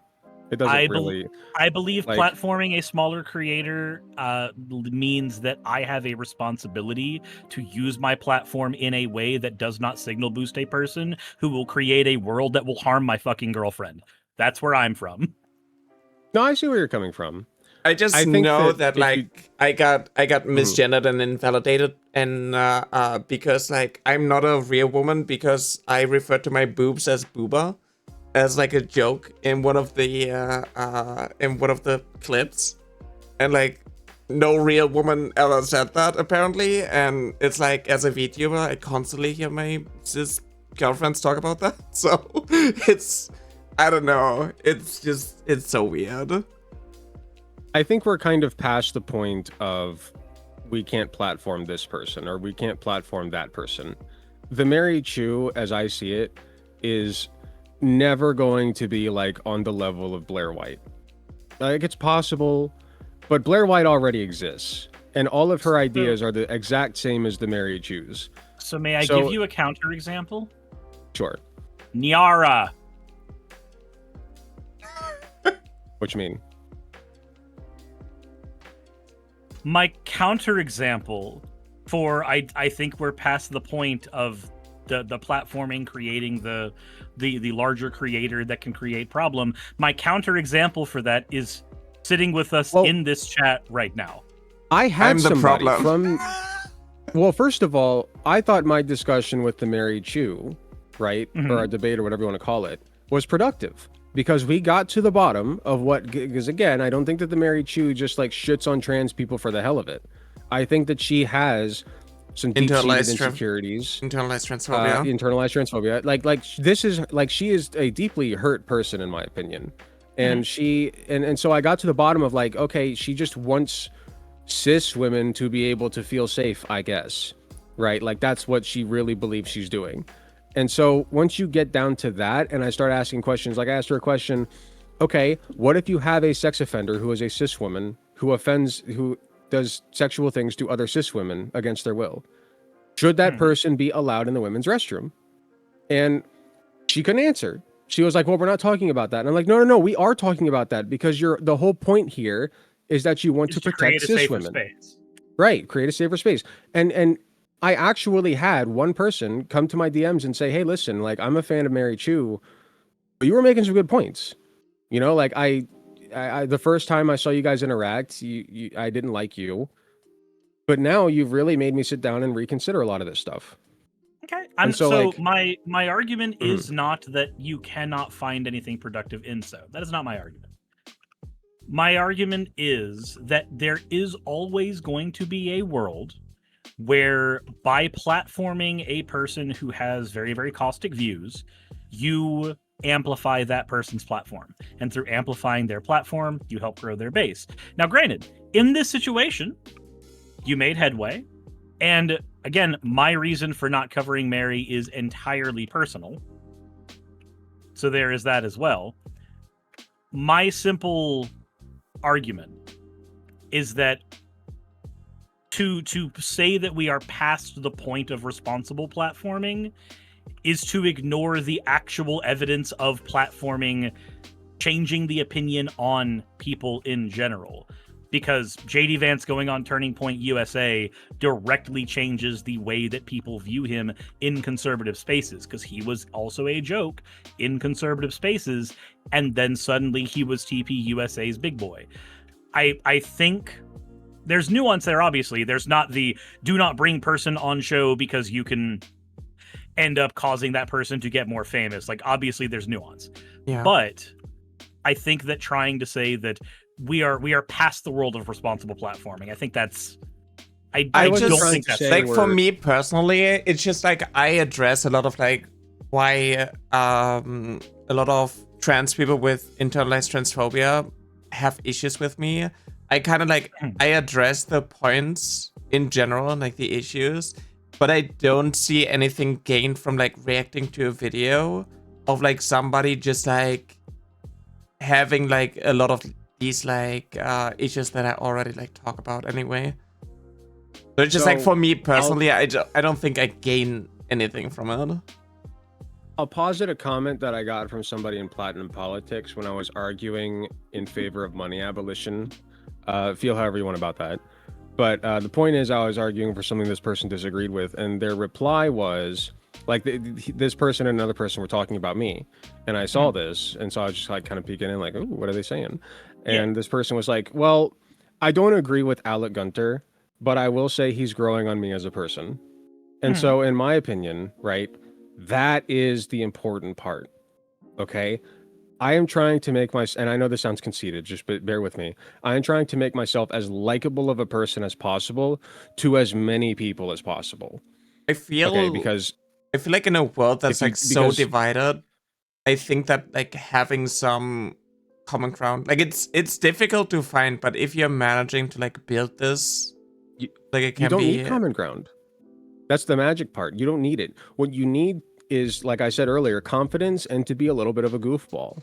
Like, all you need to do is not take yourself too seriously and just be really confident in the things you say, and people will just like gravitate toward you.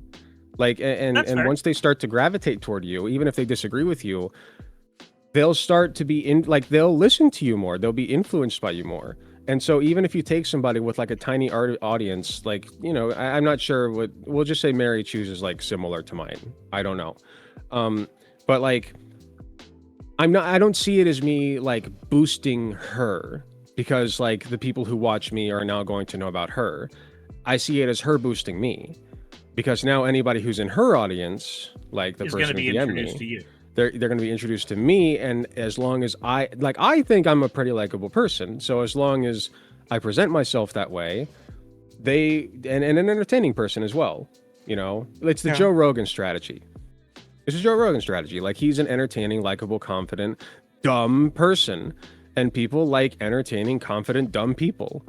And they'll listen to them and just kind of absorb what they say like a sponge. Just because they have an attractive personality. The thing is, like, for me... In short, you're going to be the Joe Rogan of the... There you go. I even got... See, I have to say it. Perfect. I even got the dome. I will be the Joe Rogan of the left, but with a beard. I think like I'm in a weird position. Like I had conversations or debates with people who are, you know, to be fair, much bigger than I am, who are like conservative and whatnot. It's just like, it's so exhausting for me to like have to constantly debate my existence and like my validity as like a person. And I find it more enjoyable to like boost the voices of other like trans people, like LGBTQ people, and talk about this and maybe like react to a video of somebody and like dissect it instead of like actually having a long-winded conversation that always goes in circles because we can't find, or like it's so difficult for people to like accept the basis of everything that like my identity and whatnot like rests upon. Of course. And I would never put that on a person of a minority group. You know, like I would never say, well, Nyara, it's your responsibility to fix the transphobes. No, it's not like that. It's we've talked about this before. You know, you can just be a safe space for trans people. There's nothing wrong with that. They can't breed. So like I feel like there's some positives to be had here. Yeah. Well, that's true in two ways, right? I mean, you're like it's true. Like you fix a bigot and they won't breed more bigots. Anyway, slice it. Yeah. What is also like a big struggle for me when it comes to talking to content creators is the fact that they have like a financial incentive to keep doing what they're doing. Yeah. And they want to like keep this ignorance in order to capitalize it off more. Right? Well, it's mental gymnastics they're doing. Yeah. What was you gonna say? You could always see like what ultimately happened with Hunter Abalone. So like who here is familiar with his journey, where he was very much a right winger. He argued, you know, against feminism, against against abortion, everything, and then he had his watershed moment where he started becoming a better person. He started arguing in favor of trans rights. He started arguing in favor of just general improvements for society that are far more leftwards. And his audience abandoned him. A handful of people stayed around, but if you look at his actual channel, his channel went through a hemorrhaging of people, a slow growth, and then another hemorrhaging over time. And now he makes content on a different platform that's like a group podcast thing, if memory serves. But like in terms of content that he makes himself, he does not do the same thing he used to, because that channel, that base he built for himself, died when his opinions were no longer reinforcing the base he created. And that's a scary thing for a lot of people to come to terms with, is that they could be that person. They could be that person that changes their mind and their entire audience goes away, and now suddenly they can't support a family. Yeah. Well, I lost a healthy portion of my audience. You know, like not a huge amount. I'm still at like 31K. And I was at like 31.2K before. So I lost like 200 people. But like when I came out and I said, listen, guys, we need to start practicing empathy toward everybody. And I mean everybody.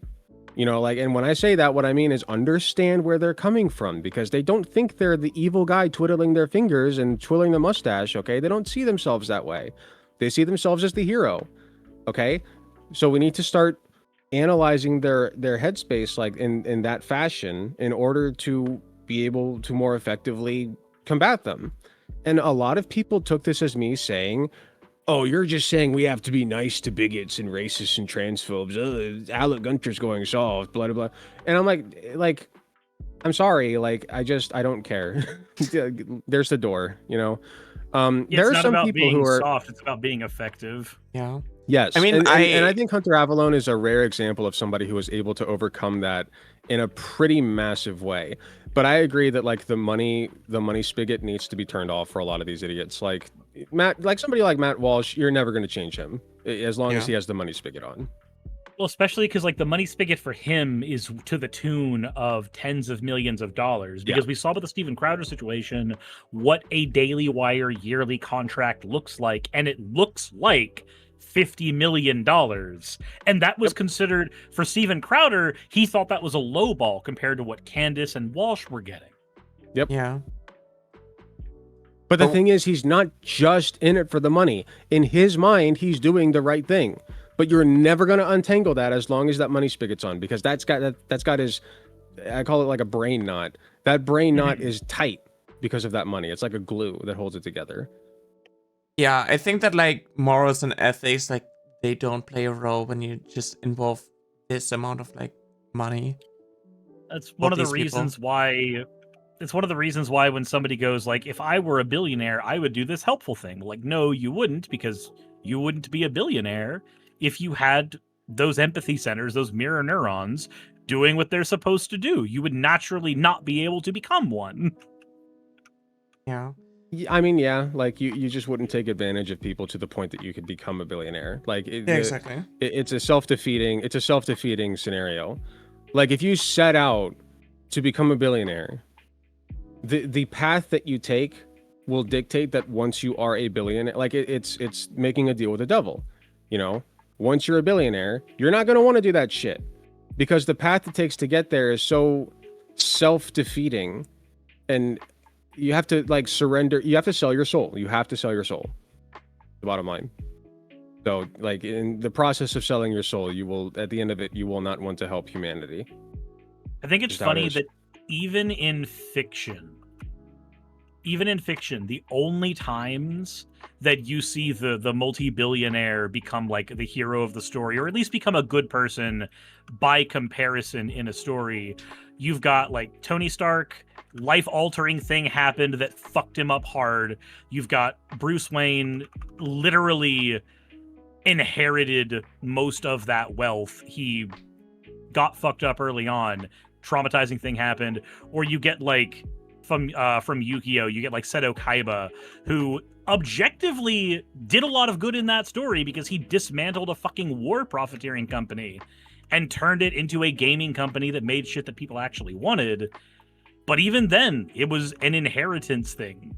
It's always, even in fiction, most of the time, it's like, yeah, no, the Wolf of Wall Street corporate billionaire that worked their way up to the top is not the person doing this. They're not the person making those decisions. It's the person who seized that wealth by some other means a lot of the time who ends up doing good with the wealth. I do think that like J.K. Rowling thinks that she's actually helping. I think that she strongly believes that, you know, they're like the hero. I don't think someone like Elon Musk actually believes they're a good person. I think Elon Musk likes being liked, and so he does things that he thinks will make him liked. No, more than anybody, Elon Musk thinks he's the hero. More than anybody. Like, he absolutely, like, tell me he's not. Like, you have to think you're the hero to act the way he does. And he's super insecure about it. He's got main character syndrome. Exactly. Yeah. He thinks that he's Deku from My Hero. He literally thinks he's Deku from My Hero. I think he wants to be Iron Man so badly. That's why he he keeps talking about like how you know, Marvel took like inspiration from like SpaceX and Elon Musk and whatnot, and he was like asked all these questions, and I think there's definitely like something. But you can only think that about yourself if there is a nugget of good inside of you.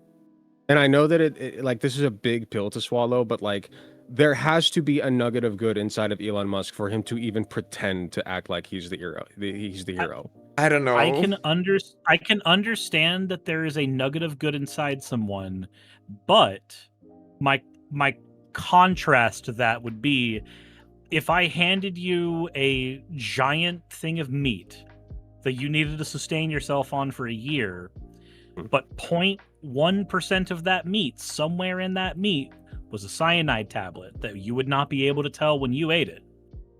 You'd probably not eat the meat. Of course not. But what if there were a method to remove the tablet? If there were a method to remove the what if tablet, I dug through? What if I dug through and removed it? right, Then if you can dig through and remove it, then you can eat it. Sure, understandable. But my thing is,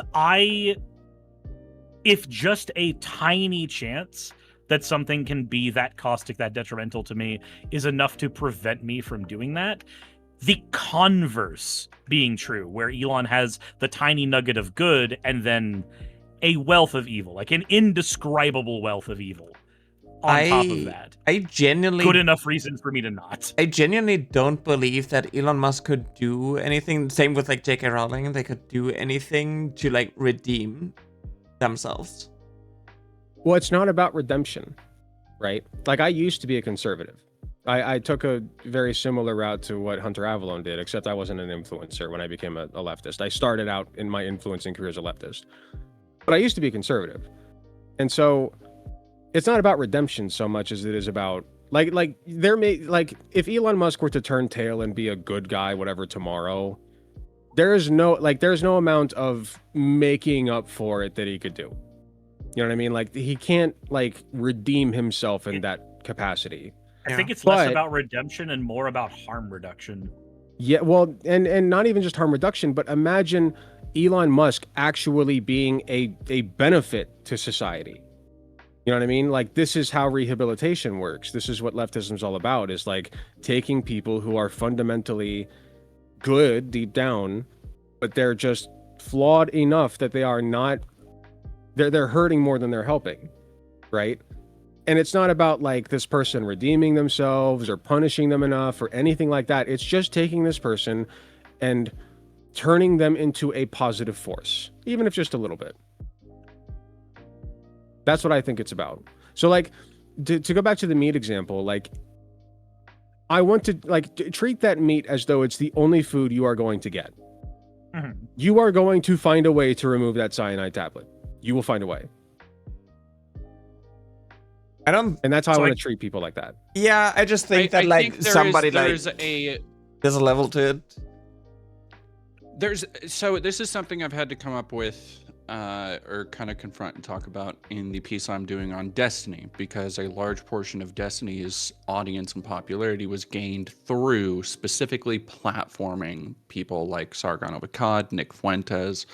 Nick Fuentes is arguably one of the biggest ones, and I think there is a direct through line you can draw between somebody like Destiny trying to reach Nick Fuentes in good faith and Nick Fuentes's continued proliferation in relevancy and popularity. Because I think trying to reach somebody in those good faith terms who are inherently, as Nick Fuentes is, a bad faith actor, somebody who is conniving, somebody who will just suit whatever argument to make themselves look better in whatever space they're in. And I think that creates it. It's the part where you get into the mess of whose audience is being exposed to what. But regardless of how somebody walks away feeling about it, they have been able to sit down for an hour with Nick Fuentes under the guise of being a more rational human being. And I think that is the kind of, that's the danger, is there's the nuance of who do you decide you want to hear out and who do you decide is a bad faith actor who is unreachable. Because like you were saying, like, I'm not going to sit down with Matt Walsh. Like, there's nothing to be gained from sitting down. But I have, and I actually had quite a bit of gain. Like, did you sit down with Matt Walsh? I mean, for you. Well, I didn't sit down with him, but like I went to a college thing and Vosh reacted to it, and that's how I got a lot of my boost. Okay. So and I did a pretty freaking good job, you know. Like, I walked out of there and people were like patting me on the back and they're like, "Oh my god, like, look at you." And And so, in my opinion, like, how do I want to put this? We have to show people that we are willing to engage with anybody. Like, I think that anybody is worth engaging with because we're all humans at the end of the day. You know, we're just as prone to becoming bigots as anybody because our brains are like 99% the same. So I don't know. Like, I'm what I'm trying to get across is somebody like Nick Fuentes, great example. He like fundamentally, in his heart of hearts, do you really think that he thinks that he's evil? I don't think he cares. I think that's the bigger problem when you have somebody like Nick, is that he would just dissociate and he would immediately be like, well, see, that's the problem, is that you're arguing from a liberal basis of what is evil. Like he would try and obfuscate with that. He sees himself very much like a Joker character where the idea of morality, good or evil, is beneath him. Yeah, like he just sees himself as an agent of chaos with nothing deeper to really contribute, while wearing the guise of like. But why? There's still a reason. So you can see. So I have a question. Have you seen the interview that was done between Nick Fuentes and the ex-KKK member? This is an old interview from well before he had. This is while he was still on YouTube. Like he had not been kicked off YouTube yet. He had not had to go make cozy TV. He was still KKK member. Used to be a grand wizard, not a grand wizard, but like one of the high-ranking wizards in their cult. And KKK guy asks him, like, why are you doing all this? Why are you creating this movement? I did this same thing, but we had hoods instead of calling ourselves groypers. I did the same thing that you're doing, and when I left, I saw all of the evil that I did. I saw everything and saw just how fucked up it was. And the entire time, all Nick goes is, I'm not doing any. What are you talking about? I'm just a guy online. I'm just a campus conservative who's just got an audience of people I'm talking to. That's all I'm doing. Like every single word out of his mouth shows none of I'm trying to do something for good or I'm trying to do something for bad. It is all deflection for the purpose of saying like I'm not even a regular guy. I'm just me, and I do these things. I feel like a lot of like conservative streamers and whatnot use that as an excuse to invalidate or like to just dismiss criticism and like, I don't do any harm. Like I'm not in politics. I'm not inciting violence. I just say exactly. this is what I want. Point. Right? Like, but that's the point. They don't think they're doing harm. We get that they like. Those concerns are based in a material interest that if we talked about it, if we really sat down, like if you take any random Nazi or groyper and you have them sit down with a leftist and you ask, hey, what do you like, just baseline, what do you want out of the world? The things that they're going to come up with as far as I want to be able to, provide for my family. I want to be able to buy a house one day. I want to be able to get married, have kids and a dog, or however that diverges, but it's going to fall within the relative same area of I want to live a productive life, generally speaking, that is also beneficial for both myself and people around me. I want my work and my labor to be able to be enjoyed and utilized so that I am not just poor and that I can go through life and like I these are the things I want. And I think that's what you're getting at. And I think the problem is that a lot of us recognize that there are a lot of the same material issues underpinning this. Like Cyrus was saying earlier, it is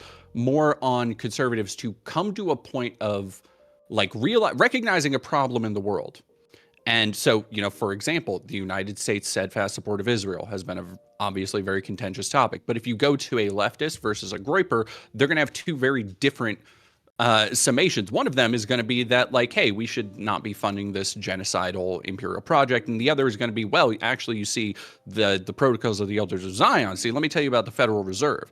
And so it's this very different dichotomy of engagement that I think going into it with too much good faith is bound to go back to the cyanide thing. It's bound to come up. There are probably plenty of people who are reasonable enough, even if they disagree with your worldview, even if they have all these horrible things they said, reasonable enough, you'd be able to sit down and have a conversation across from. And yeah, you might even reach a couple of those people, but for every 99, there's going to be the 1% cyanide tablet. There's going to be the Nick Fuentes in there. I think that in a I lot of instances, real quick, but I'll be instances, right back. in a lot of Okay, no, you're instances, like we kind of agree on like similar issues, but like the solutions that they come up with is just basically like, oh, white people are being replaced. That is why like the housing crisis even like exists and whatnot. Oh, the refugees are stealing the jobs and stuff like that. And it's just like they come up with solutions that are just rooted in misogyny, misinformation, racism, and whatnot. One of my concerns is that how, and I don't think there's a real good way to answer this, but Dead Domain, you touched on this a little bit when bringing up the trajectory of Destiny. One of my concerns is how many failed good faith discussions does it take before you recognize that an actor is a bad actor? What is the tipping point where you decide that this person is not worth it? I think all of us have an arbitrary line. Yeah, it is arbitrary. It's going to vary from person to person. It's going to be, it's going to vary based on personal experience, but it's hard without turning it into a absurd science. It's hard to really judge, like, what is the line at which you say, okay, this person is a bad actor versus, any other analysis. Like, okay, that's a good question.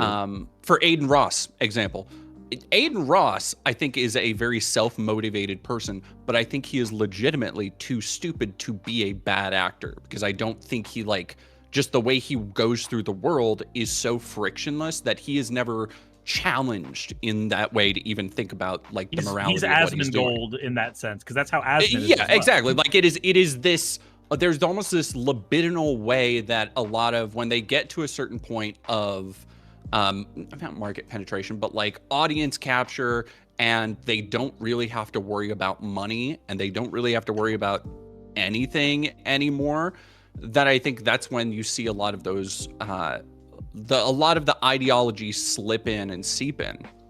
I think but you have to again think back to what is their intent, and then how are you able to gauge that as an outside observer? I think in general, a lot of cis straight guys do not have enough pushback and are very privileged and don't have to think about a lot of things that they do. For me, for instance, when there's subtle transphobia where there's something that even allies do that is rooted in transphobia, and you call it out and you give them a little bit of pushback, they get really defensive about certain things because they aren't used to being challenged. What do you mean you don't like it when I walk up to you unprompted and say you pass really well? Hey, I saw you across the street. I don't know you at all, but you pass really well for one of the transies. I will say though, there's also there's the converse of that though, where by using the exact language you used, even though it's all accurate language, privilege this guy, less friction, all of it's accurate language, they're accurate statements, but every single one of those words is like a sleeper cell trigger word. Oh yeah.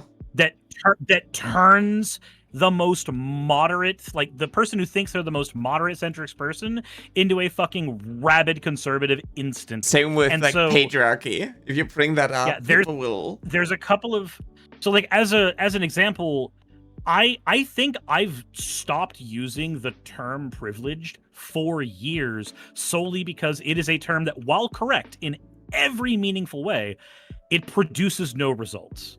It is a word that when I use it, it only produces results with other leftists. And here's my thing. Reaching other leftists is good because reaching other leftists means that you can organize. Reaching other leftists means that you can get people together for good.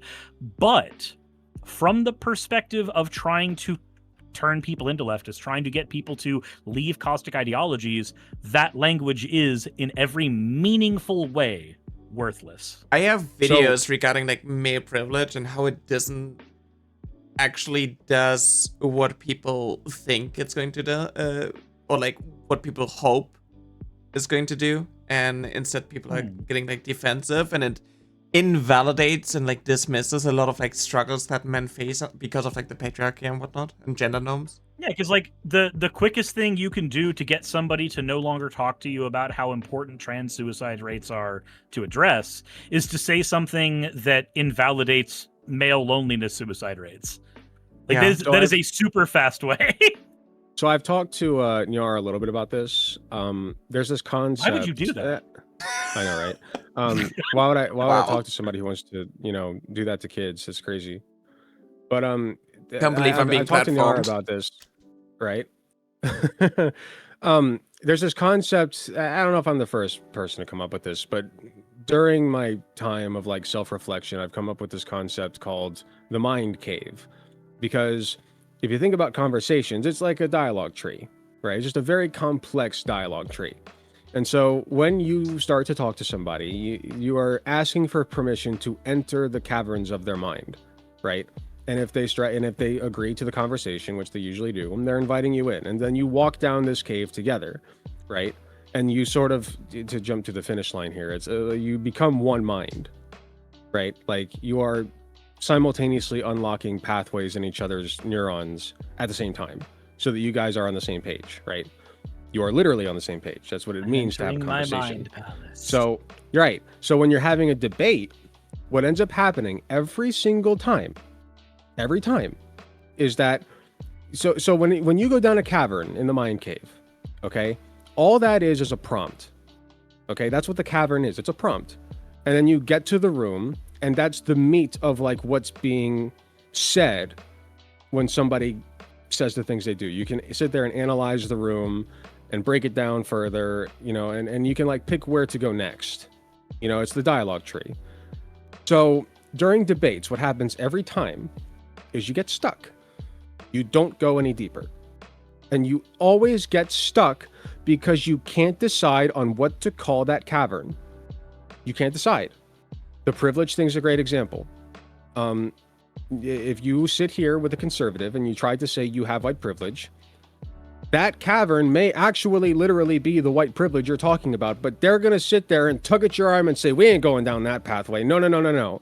I don't believe that that's even a thing. I'm not privileged. I had to work for every dollar I have. There's nothing there for us. So if you take that sign down and you say, okay, well, maybe not white privilege. How about the advantages that you have as a result of not being a descendant of slavery? Or something to that effect. Something that will get them to go down that pathway, right? You know what's a fun one? Uh-huh. There's a fun one that takes people down that path pretty quickly. Do you like your parents? Do you feel like you were lucky to have loving parents? An interesting one.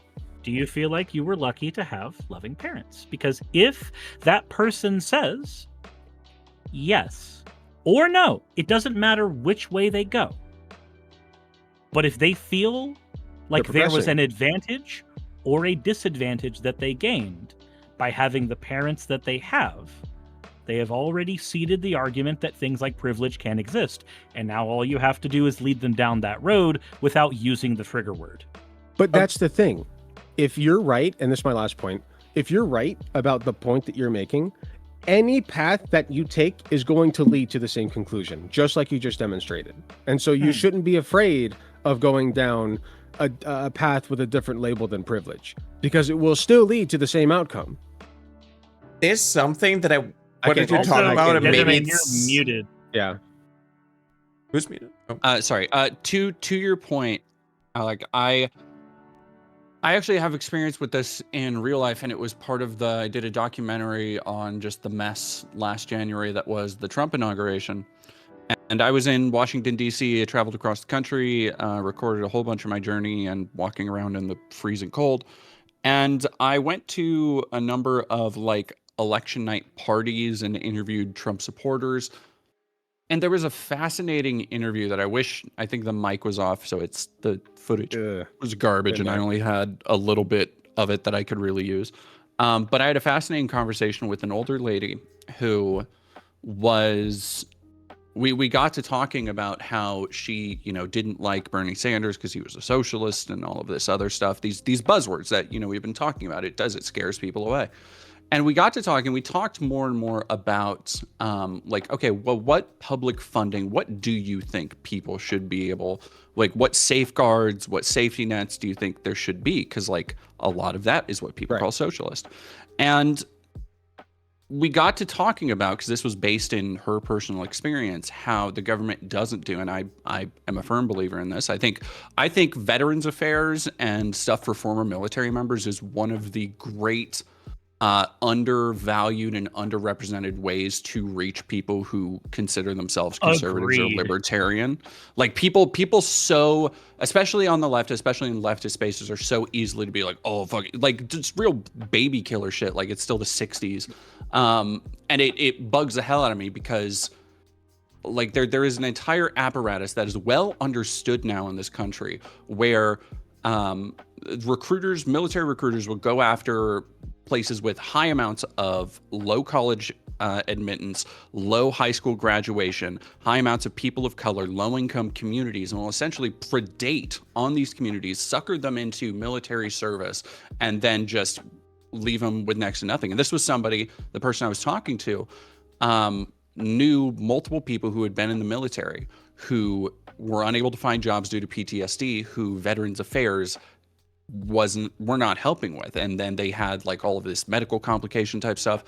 And it was a really good, like you were saying, when you couch a lot of these ideas in different language, in language that is not progressive, quote unquote progressive, and in language that is not the kind of shit that a lot of people like to point at as being what the left believes, but most people on the left don't think that somebody being guilty over being white is even a real thing. Right. It is being able to recontextualize.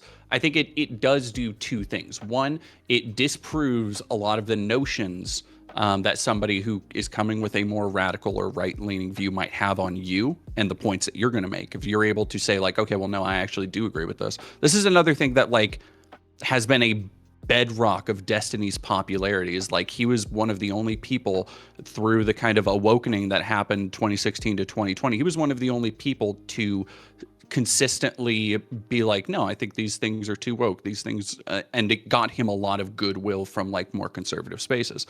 And the other thing I think is that it allows, when you reframe these issues, it allows people, or a way to converse with people, that they can see through their own lens, the point you're trying to illustrate. So for that lady, exactly, me being able to talk about social safety nets and these things that, a lot of, if you were to just say these things, any conservative who's on stage at the Turning Point USA conference would call that communism and socialism. But here is this a hardcore enough Trump voter that she traveled thousands of miles to be at an inauguration party. And she is saying, yes, I want the government to be able to take care of former military members, help them with medical needs, help people get off drugs and all of this other stuff. And it's because you're able to reframe that in a way that makes sense to their worldview. Isn't that what Mamdani did really well? No. That's and when you put, and I think there is a difference between, because this is where you get into this idea of appealing to an audience. When you put somebody, Mamdani did it. Bernie Sanders had the phenomenal, kind of famous interview he did in front of a Fox News town hall. And, this room full of Fox News voters and viewers are, by the end of it, basically doing standing ovations for the stuff he's saying, because a lot of it is common sense and a lot of it is agreeable, along lines that it appeals to everybody, which is why people have to rely on obfuscating everything. It's why people have taken to calling shit communist and socialist. It's why Niara, it's why people like Asmongold will constantly skate right past any kind of nuance about a incredibly fraught subject of personal health care that relies on plenty, if not dozens, of experts sometimes for one patient consulting before even puberty blockers. But instead they have to narrow that down to, oh, you want to mutilate children, which isn't true, but they can make it sound true enough that they don't have to engage with the actual thing being said. I think the right has a lot of things that are basically like conversation enders that are just like emotionally charged, and they just end everything. It's like calling trans people talking about like, you know, trans kids and whatnot groomers, and then it's like, oh, grooming is bad, and you know, we shouldn't like engage in good faith with people who want to groom children because like, you know, that's ridiculous. Oh yeah, well, it's the terminating thing. It was Charlie Kirk did it. A ton of conservatives do it, where they delineate. I talked about this in a stream I did where Asman responded to me and did not actually watch my video, but did a whole video about how he responded, which he didn't, and I watched the whole video. Anyway, it's a whole thing. I talked to Niara about this. Yeah. It is this delineating, because you'll hear people, and this is what Charlie Kirk did. A lot of them like to say, "Hey, I will talk to anybody. I love debate. I love having a conversation. Of course, I'll talk to anybody about anything." But then they'll say, "Unless you're not reachable," which is, you know, it's kind of a mirror to what we've been talking about this whole time. Is like, what is that line? The difference there is that we're willing to talk out and be like, okay, how many times do you hear somebody out before you judge they're a bad faked actor? Whereas they will see, okay, this is a trans person, obviously they're too biased, they can't be trusted with anything, and they can't have a reasonable discussion about this. Yeah. If somebody is being bad faith, the last thing they want is for somebody to for the audience to figure that out. So like let's take for instance, like, trans activists want to mutilate kids. Right? Now, on the surface, what are you arguing? You're arguing, like, that person is arguing against the mutilation of children. And I agree with that stance, frankly. I don't think most we should mutilate children. Most people do. Thank you, got it. So, but they're accusing me of believing that, and that's a lie. So now I have to prove that that's a lie. Okay? And I can either do that, or I can respond in bad faith. Well, your people circumcise children, which is also which that's true, but where does that get us? It would kind of like is not effective, because here it's the real for a reason. Yeah, the problem with whataboutism is that I feel it so often goes like it just ricochets, because you're assuming you're assuming everything about somebody's worldview, but we're in this just constant state of simulacra where everybody's worldview is changing little by little all the time. So you can't say, you know, like, you want to support, you know, mutilating kids, you probably loved Biden and got the jab. And it's like, well, no, because those two things aren't also true, but they're assuming that because of your worldview. Something that like somebody in the chat called me, they said I looked vaguely racist.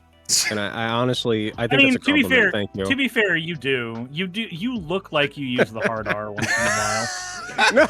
No. Okay, whoever said that, those were leaked DMs, and those were not supposed to be out there.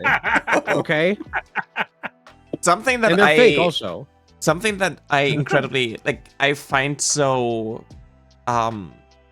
tricky, like something that I ran into with like the Asmongold situation, like big time, is that like he says a loaded statement like, oh, Niara is like talking about kids so often, so she wants to groom children and mutilate children and whatnot. You have such a loaded statement, and in order to get to the root of a lot of things, you have to go to like a fundamental level and explain a lot of things. And I have like a 40-minute video going deep dive into everything. And then there are too many people who are like, oh, this is too long. If you need to use so many words to explain your stance, that means you're already like incorrect and you're like a danger to children and whatnot. So, fun fact, they are correct in a sense, because a very common conservative debate tactic that has a incredibly well-known success rate is that if you are explaining, you are already losing. They are not correct about you being a predator at all, but I don't remember if it was Reagan who had said it, but it is a very, very common thing with conservatives is to always be on the attack. At least conservative politicians who are trained in this shit, trained in media, their job is to always be on the attack and to not have to explain things. If you are explaining, you are on the defense. If you are on the defense, you are losing. I just think that like the left it is And like it's something that also speaks for itself in its effectiveness, where you look at that is Trump's tactic every time, and it just to be a wrecking ball and leave debris behind you, so that by the time you're already on to whatever you're doing next, people are still picking up the ruin you left behind. Correct. I think Do that you guys like know what judo is? Judo or judo? Judo is the fighting Yeah. style. Yeah. Judo. Yeah. It has a heavy focus on using an enemy's weight to throw them to the ground. Right? Use their attack against them. And so what I do in debates is when somebody accuses me of being a child mutilator, I'll turn it back around on them. I'll say, okay, explain how I am, because I don't want to be that. Like, you don't think that I want to be that, right? Like, you don't think that I think that.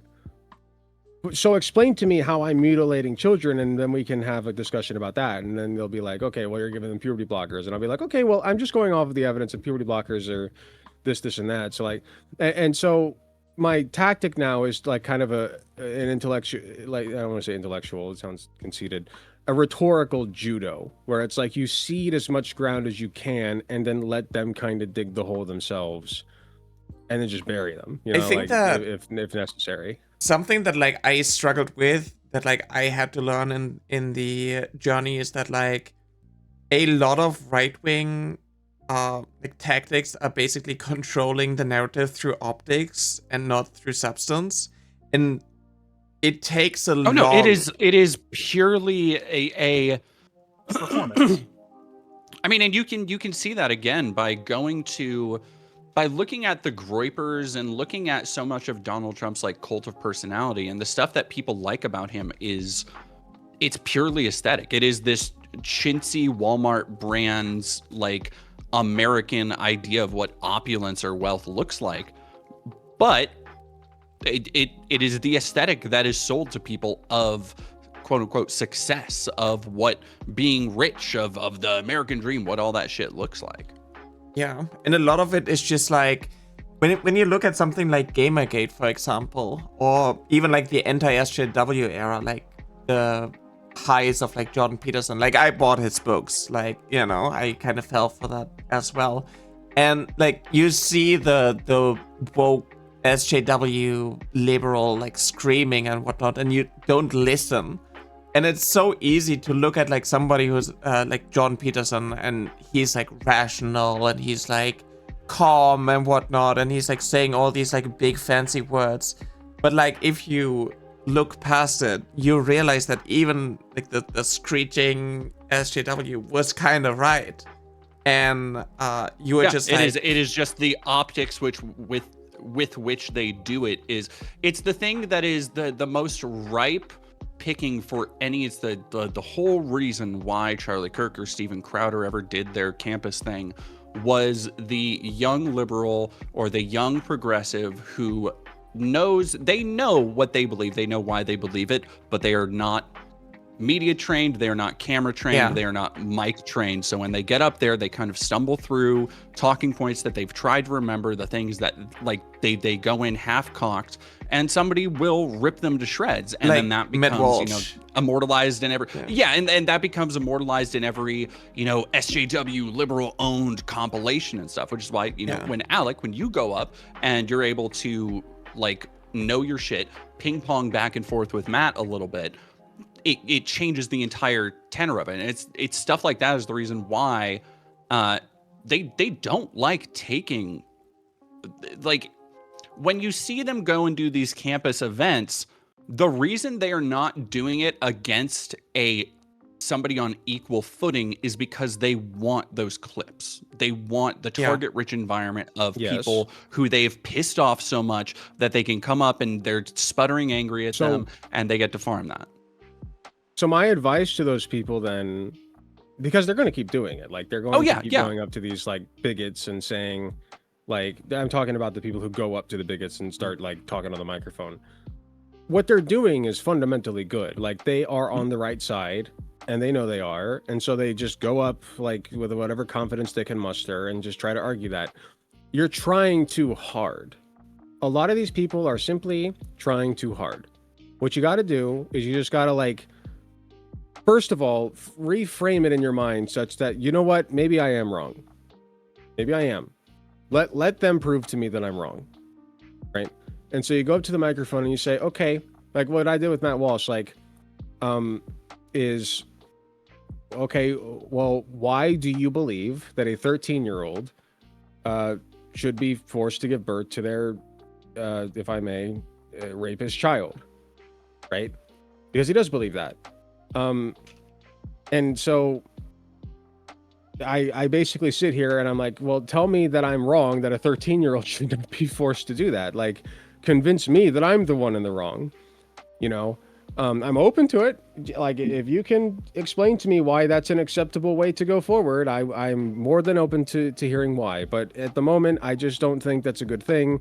And then what you're doing is you're framing it in such a way that that's really hard to argue against. And you're forcing, like, what it comes down to is you got to force them onto the defensive. Because like you were saying, the domain, like, they're always on the offensive. They're always on the attack. They're always going after you for being the child killer and you for being the, you know, the one who has to mutilate kids. Flip it around. Just say, okay, like, you know, like explain yourself. Explain this then. Like, make them the ones. I hope I'm making sense. It does make sense because, like, okay, so what people are doing when they come to the attack of like the dumb liberal, right? Mm-hmm. What they're doing is they have a schema. They have an idea in their head, a facsimile in their head of what you are. You're pro-trans people, so you must be for child mutilation. And you make them justify the belief. You say, hey, you have a straw man. I'm asking you to stuff it. I'm asking you to fill it with substance. Please try to fill it with substance. Yeah. And you can force them to be explaining by doing so. This naturally, though, will only ever work in an arena where you either have control or you have equal control of the microphone. And even more importantly, control of the footage after it goes out on the internet. Yeah. I think this is actually, like, there's a really good example of how that goes, that even if you are eloquent and good at arguing your points and you come prepared, how, yeah, that environment works is the Whatever podcast, which I've unfortunately had to watch a lot of episodes of. I And just it is- released a video about it. Because it is consistently, if there is a girl that they bring on who's an OnlyFans girl who is well-spoken, who knows what the fuck she's talking about, they will have 4 or 5 people ganging up on her and kicking her out and, like, just chastising her and then talking shit after she leaves to make sure everybody knows that she was engaging in socially unacceptable behavior. And it's like they turn that frustration into content. I think there's always There's like really a not- social stigma that's being weaponized against like people like on the left and whatnot. Oh yeah. You just have to kind of trust at a certain point that people are going to watch that. Like, if you're the girl, for instance, who's on the Whatever podcast, you have to maintain composure. You have to not break frame. And so, like, even if they do that after you walk off, you got to be like, well, you know, I made my point. They can say whatever they want. And if you do that, right, like, let's say you're a popular influencer and you're on the Whatever podcast and you're the woman there, you know, that everybody's shitting on. Like, like, let's say you're Merrick. You guys know Merrick DeVille? Yep, Yep. I know, Merrick. God, she's so smart. She is unbelievably attractive and also unbelievably smart. Like, she just won the fucking lottery in that regard. Like, just like stacked skill points in every statistic. So Merrick DeVille is like incredibly smart. I've gone to her for advice about debating before and all that good stuff. If she were on the Whatever podcast, I think she would like fucking like ruin it. You know what I mean? Like, she would destroy it. She'd come with like, Oh, yeah, they would never have her on that Right, for that reason. right, which is so need funny to because she stack is, that like, deck. because she is like the person who would do that, right? Who, like, she looks exactly like the type of person that they would bring on, and she is exactly the demographic they would bring on. But she would be so confident and so well spoken and just not fazed by anything that they have to say that people would, like, no matter what they said afterward, it would sound like cope. And that's what happened with me and Matt Walsh. Like, after I was done with the microphone, Matt Walsh coped about it. Like he sat there and he was like, "Whoa, he wasn't listening to me." It didn't matter. Like people still like you can go look at the comment sections of the people who uploaded it and called me the bad guy. They're like, "Well, I don't know if Matt Walsh looked very good here." Like I find they that can cope all they want after the fact, but ultimately all they're doing is attacking somebody who can't defend themselves anymore, and most people see through that. I find it fascinating, like when I had the talk with Leaflet to like see the reaction afterwards, and like while I was like speaking in facts, the response was essentially like, oh, hypothetically speaking, the point that you made and the fact that you're using doesn't apply, then like explain yourself then. And there were like a lot of like clips coming off of like insane moments of things that like Leaflet said. And it's like so fascinating to me that like from their side there was like this level of cope to be like, oh, Nero got owned, Nero got like clip farmed and whatnot, and there's like literally nothing. Like there's no take that is being used. There were like some instances. I don't know why that keeps happening to you. No, that's on my end. I keep forgetting to unmute myself. Okay. There's no take that they go into anything with a prescribed idea of who you are and what you're doing and how they're going to argue against it, which is like, again, there are so many people that I absolutely don't discount the idea that content can reach people, but for a vast preponderance of people who get that kind of hate, I would bet that like a lot of people don't think more than just sending, a harassment comment via Twitter or YouTube. Yeah. I think that like a lot of people think of me as like somebody is like emotionally and it's like starting to rage and whatnot and like yell and like, oh my god, you're misgendering me, and I'm going to like start screeching. There were like some instances when it was like, oh yeah, there's a spade where it was about like conversion therapy, and I brought up about like, how there's essentially like children being like electrocuted and whatnot. And she was like, oh yeah, but like I'm not her son, and like her son's dog and whatnot. And like she tried to like bring it up like 2 or 3 times, trying to like bait me into like saying anything, because like it's just like it's whatever. If you make son's it dog, you'd at least have a better diet. Yeah. And I'm just like sitting there being like, yeah, this your community, yeah? Do you think your community would like her son more if he was shocking a gay person straight instead of, his dog? But it's just like, it's fascinating, like when you see like the tactics afterwards and like the aftermath like afterwards. But I think there's a level of like, yeah, okay, there's going to be like some clip farming, and whoever posts it like first kind of can shape the narrative and like control it. So you kind of gotta be like ahead of the game, so they are being put on the defense. And I do think there's a frustration that I have with people who believe that they are like incredibly good debaters who have no idea what the fuck they're doing, or they don't actually debate, they just obfuscate. So like Dead Domain brought up the Whatever podcast. One of their frequent flyers is Andrew Wilson. And yes. Oh, just apropos of nothing, he was my first ever donation. $10. Andrew Wilson was? Yep. Wild. So a thing that I noticed while watching his debate with Charlie recently, the one that went viral from the Whatever podcast, thing that I noticed from his debate is he doesn't actually address the points that a person says. He tries to say something to rile them up. Almost everything he seems to do is grab a thing to rile the person up and then fight with that, or ignore the point entirely that they were trying to make and argue a different point. So like, as an example, there's a moment where Charlie, it's the thing that made the debate go viral, where Charlie points out that Andrew Wilson on his shows and in his appearances tries to argue against promiscuity, tries to argue against, specifically against men dating any single mothers. That those are terrible ideas, people should not do them. And yet he has a wife who has been in Oh yeah, 3 other marriages and has multiple children from those it other crashed marriages. out. It was crazy. But the fascinating thing, because it wasn't just his crash out, his wife called the show Yeah. and helped with his crash out, but because it wasn't really a crash out though. That's the thing. So the story that I see with that post going viral is people going, "Oh my god, he got so triggered."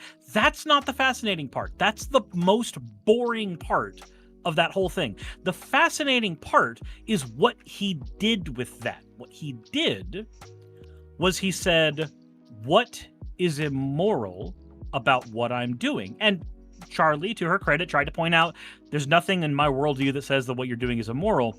But through constantly interrupting her, through basically controlling the conversation, he pivoted away, and his wife did the same thing in the same show. He pivoted away from the argument of hypocrisy, which is what she was trying to argue. If your worldview is so good, why don't you follow it? He pivoted away from that to what's wrong with what I'm doing? What's wrong with me and my wife being together? What's wrong with us being together this way? I was Which like, was never the he point is she was making the point. That is like bad. Just real quick, the domain. Do you have to get going? I do have to get going. Should we cut it here? I think wrapping up around here works as well because I got to go to the gym and get food still. Okay. If you guys are not, well, do we want to wrap up just completely? Are we good? Sure. Yeah, I'm good. Sure. Hey, this was really fun though. This was a great. Yeah, no, podcast. this was awesome. Thank you very much, guys. We can do Of course, part thank 2. you. I would not mind hopping on for a discussion again. I think Yeah. We need a name. What I do we think, name the What do we name the podcast? we can just call it whatever. You're The whatever podcast. There you You're go. part of my think it's got podcast legs, yeah. now. I have the Nyarcast But now, so I accidentally made a podcast. I think Yaracast. yeah, exactly. Yara and friends. Yeah. I Yeah. think I like the fact that a lot of us really fucking disagree with each other on a lot of brass tacks. Yes, absolutely, and that's great. We agree with I what wouldn't have it any we other agree with way. where we want the world to go, but we You know- disagree with some of the mechanics. You know and what's what? That's fucking fascinating for me is like the ripple effects of like how we kind of like ended up together, because like I know Alec because Ref interacted with me. Because of Ref, I made a video that was taken out of context that Asmongold reacted to, quote unquote reacted to, that Cirrus made a video. And I, on Twitter one time was like, non-binary people are so hot, I need to follow more, and somebody tagged that domain. In a weird way. That's how I know. Is that true? Yeah. Oh my That's god, so funny. they found dead domain, noted hot non-binary. That's so funny, honestly. That's kind of how I know about like each one of you, and it's fascinating. So what you're saying is we all need to personally thank Asmongold for this great feast. Bigotry brought us together. Yeah. Thank you, Roach King. Your people provide us with much protein. Indeed. They will create the enemy that destroys them. Unironically. Who was it? Was it Lenin who said the capitalist will sell you the rope you hang him with? There you go. That sounds about right, yeah. Every time. Anyway, Oh yeah. But yeah, thank I had you a great again. time. Yeah. Me too. Thank you. Yeah. Thanks for joining. Okay, well, Have a I hope good you all one, yeah. take care. I hope you all have a wonderful rest of your week and Happy New Year's and all that.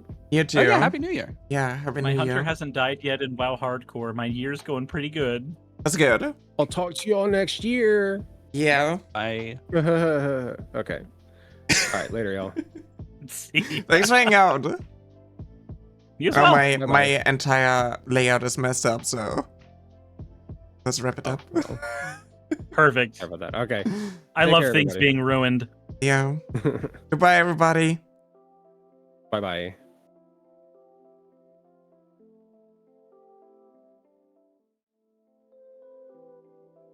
And I should pop up in just a second here.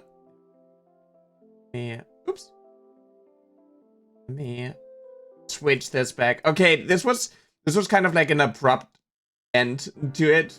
But I think this was like very open-ended, so I think this could have like gone on for like 2 or 3 more hours. I hope you enjoyed the Yappies. And for YouTube, thank you all so much for watching. Make sure to click all the buttons and go follow Dead Domain Cirrus and Alec Gunter. I will link to them in the descriptions below. And I will upload this ASAP. And Happy New Year's. I will see you in 2026 for my first stream ever this Friday at 5 p.m. CET. Make sure you join the Discord if you haven't already. And go check out my merch. Very cool. Very cute, actually. And yeah, thanks for hanging out. Bye-bye.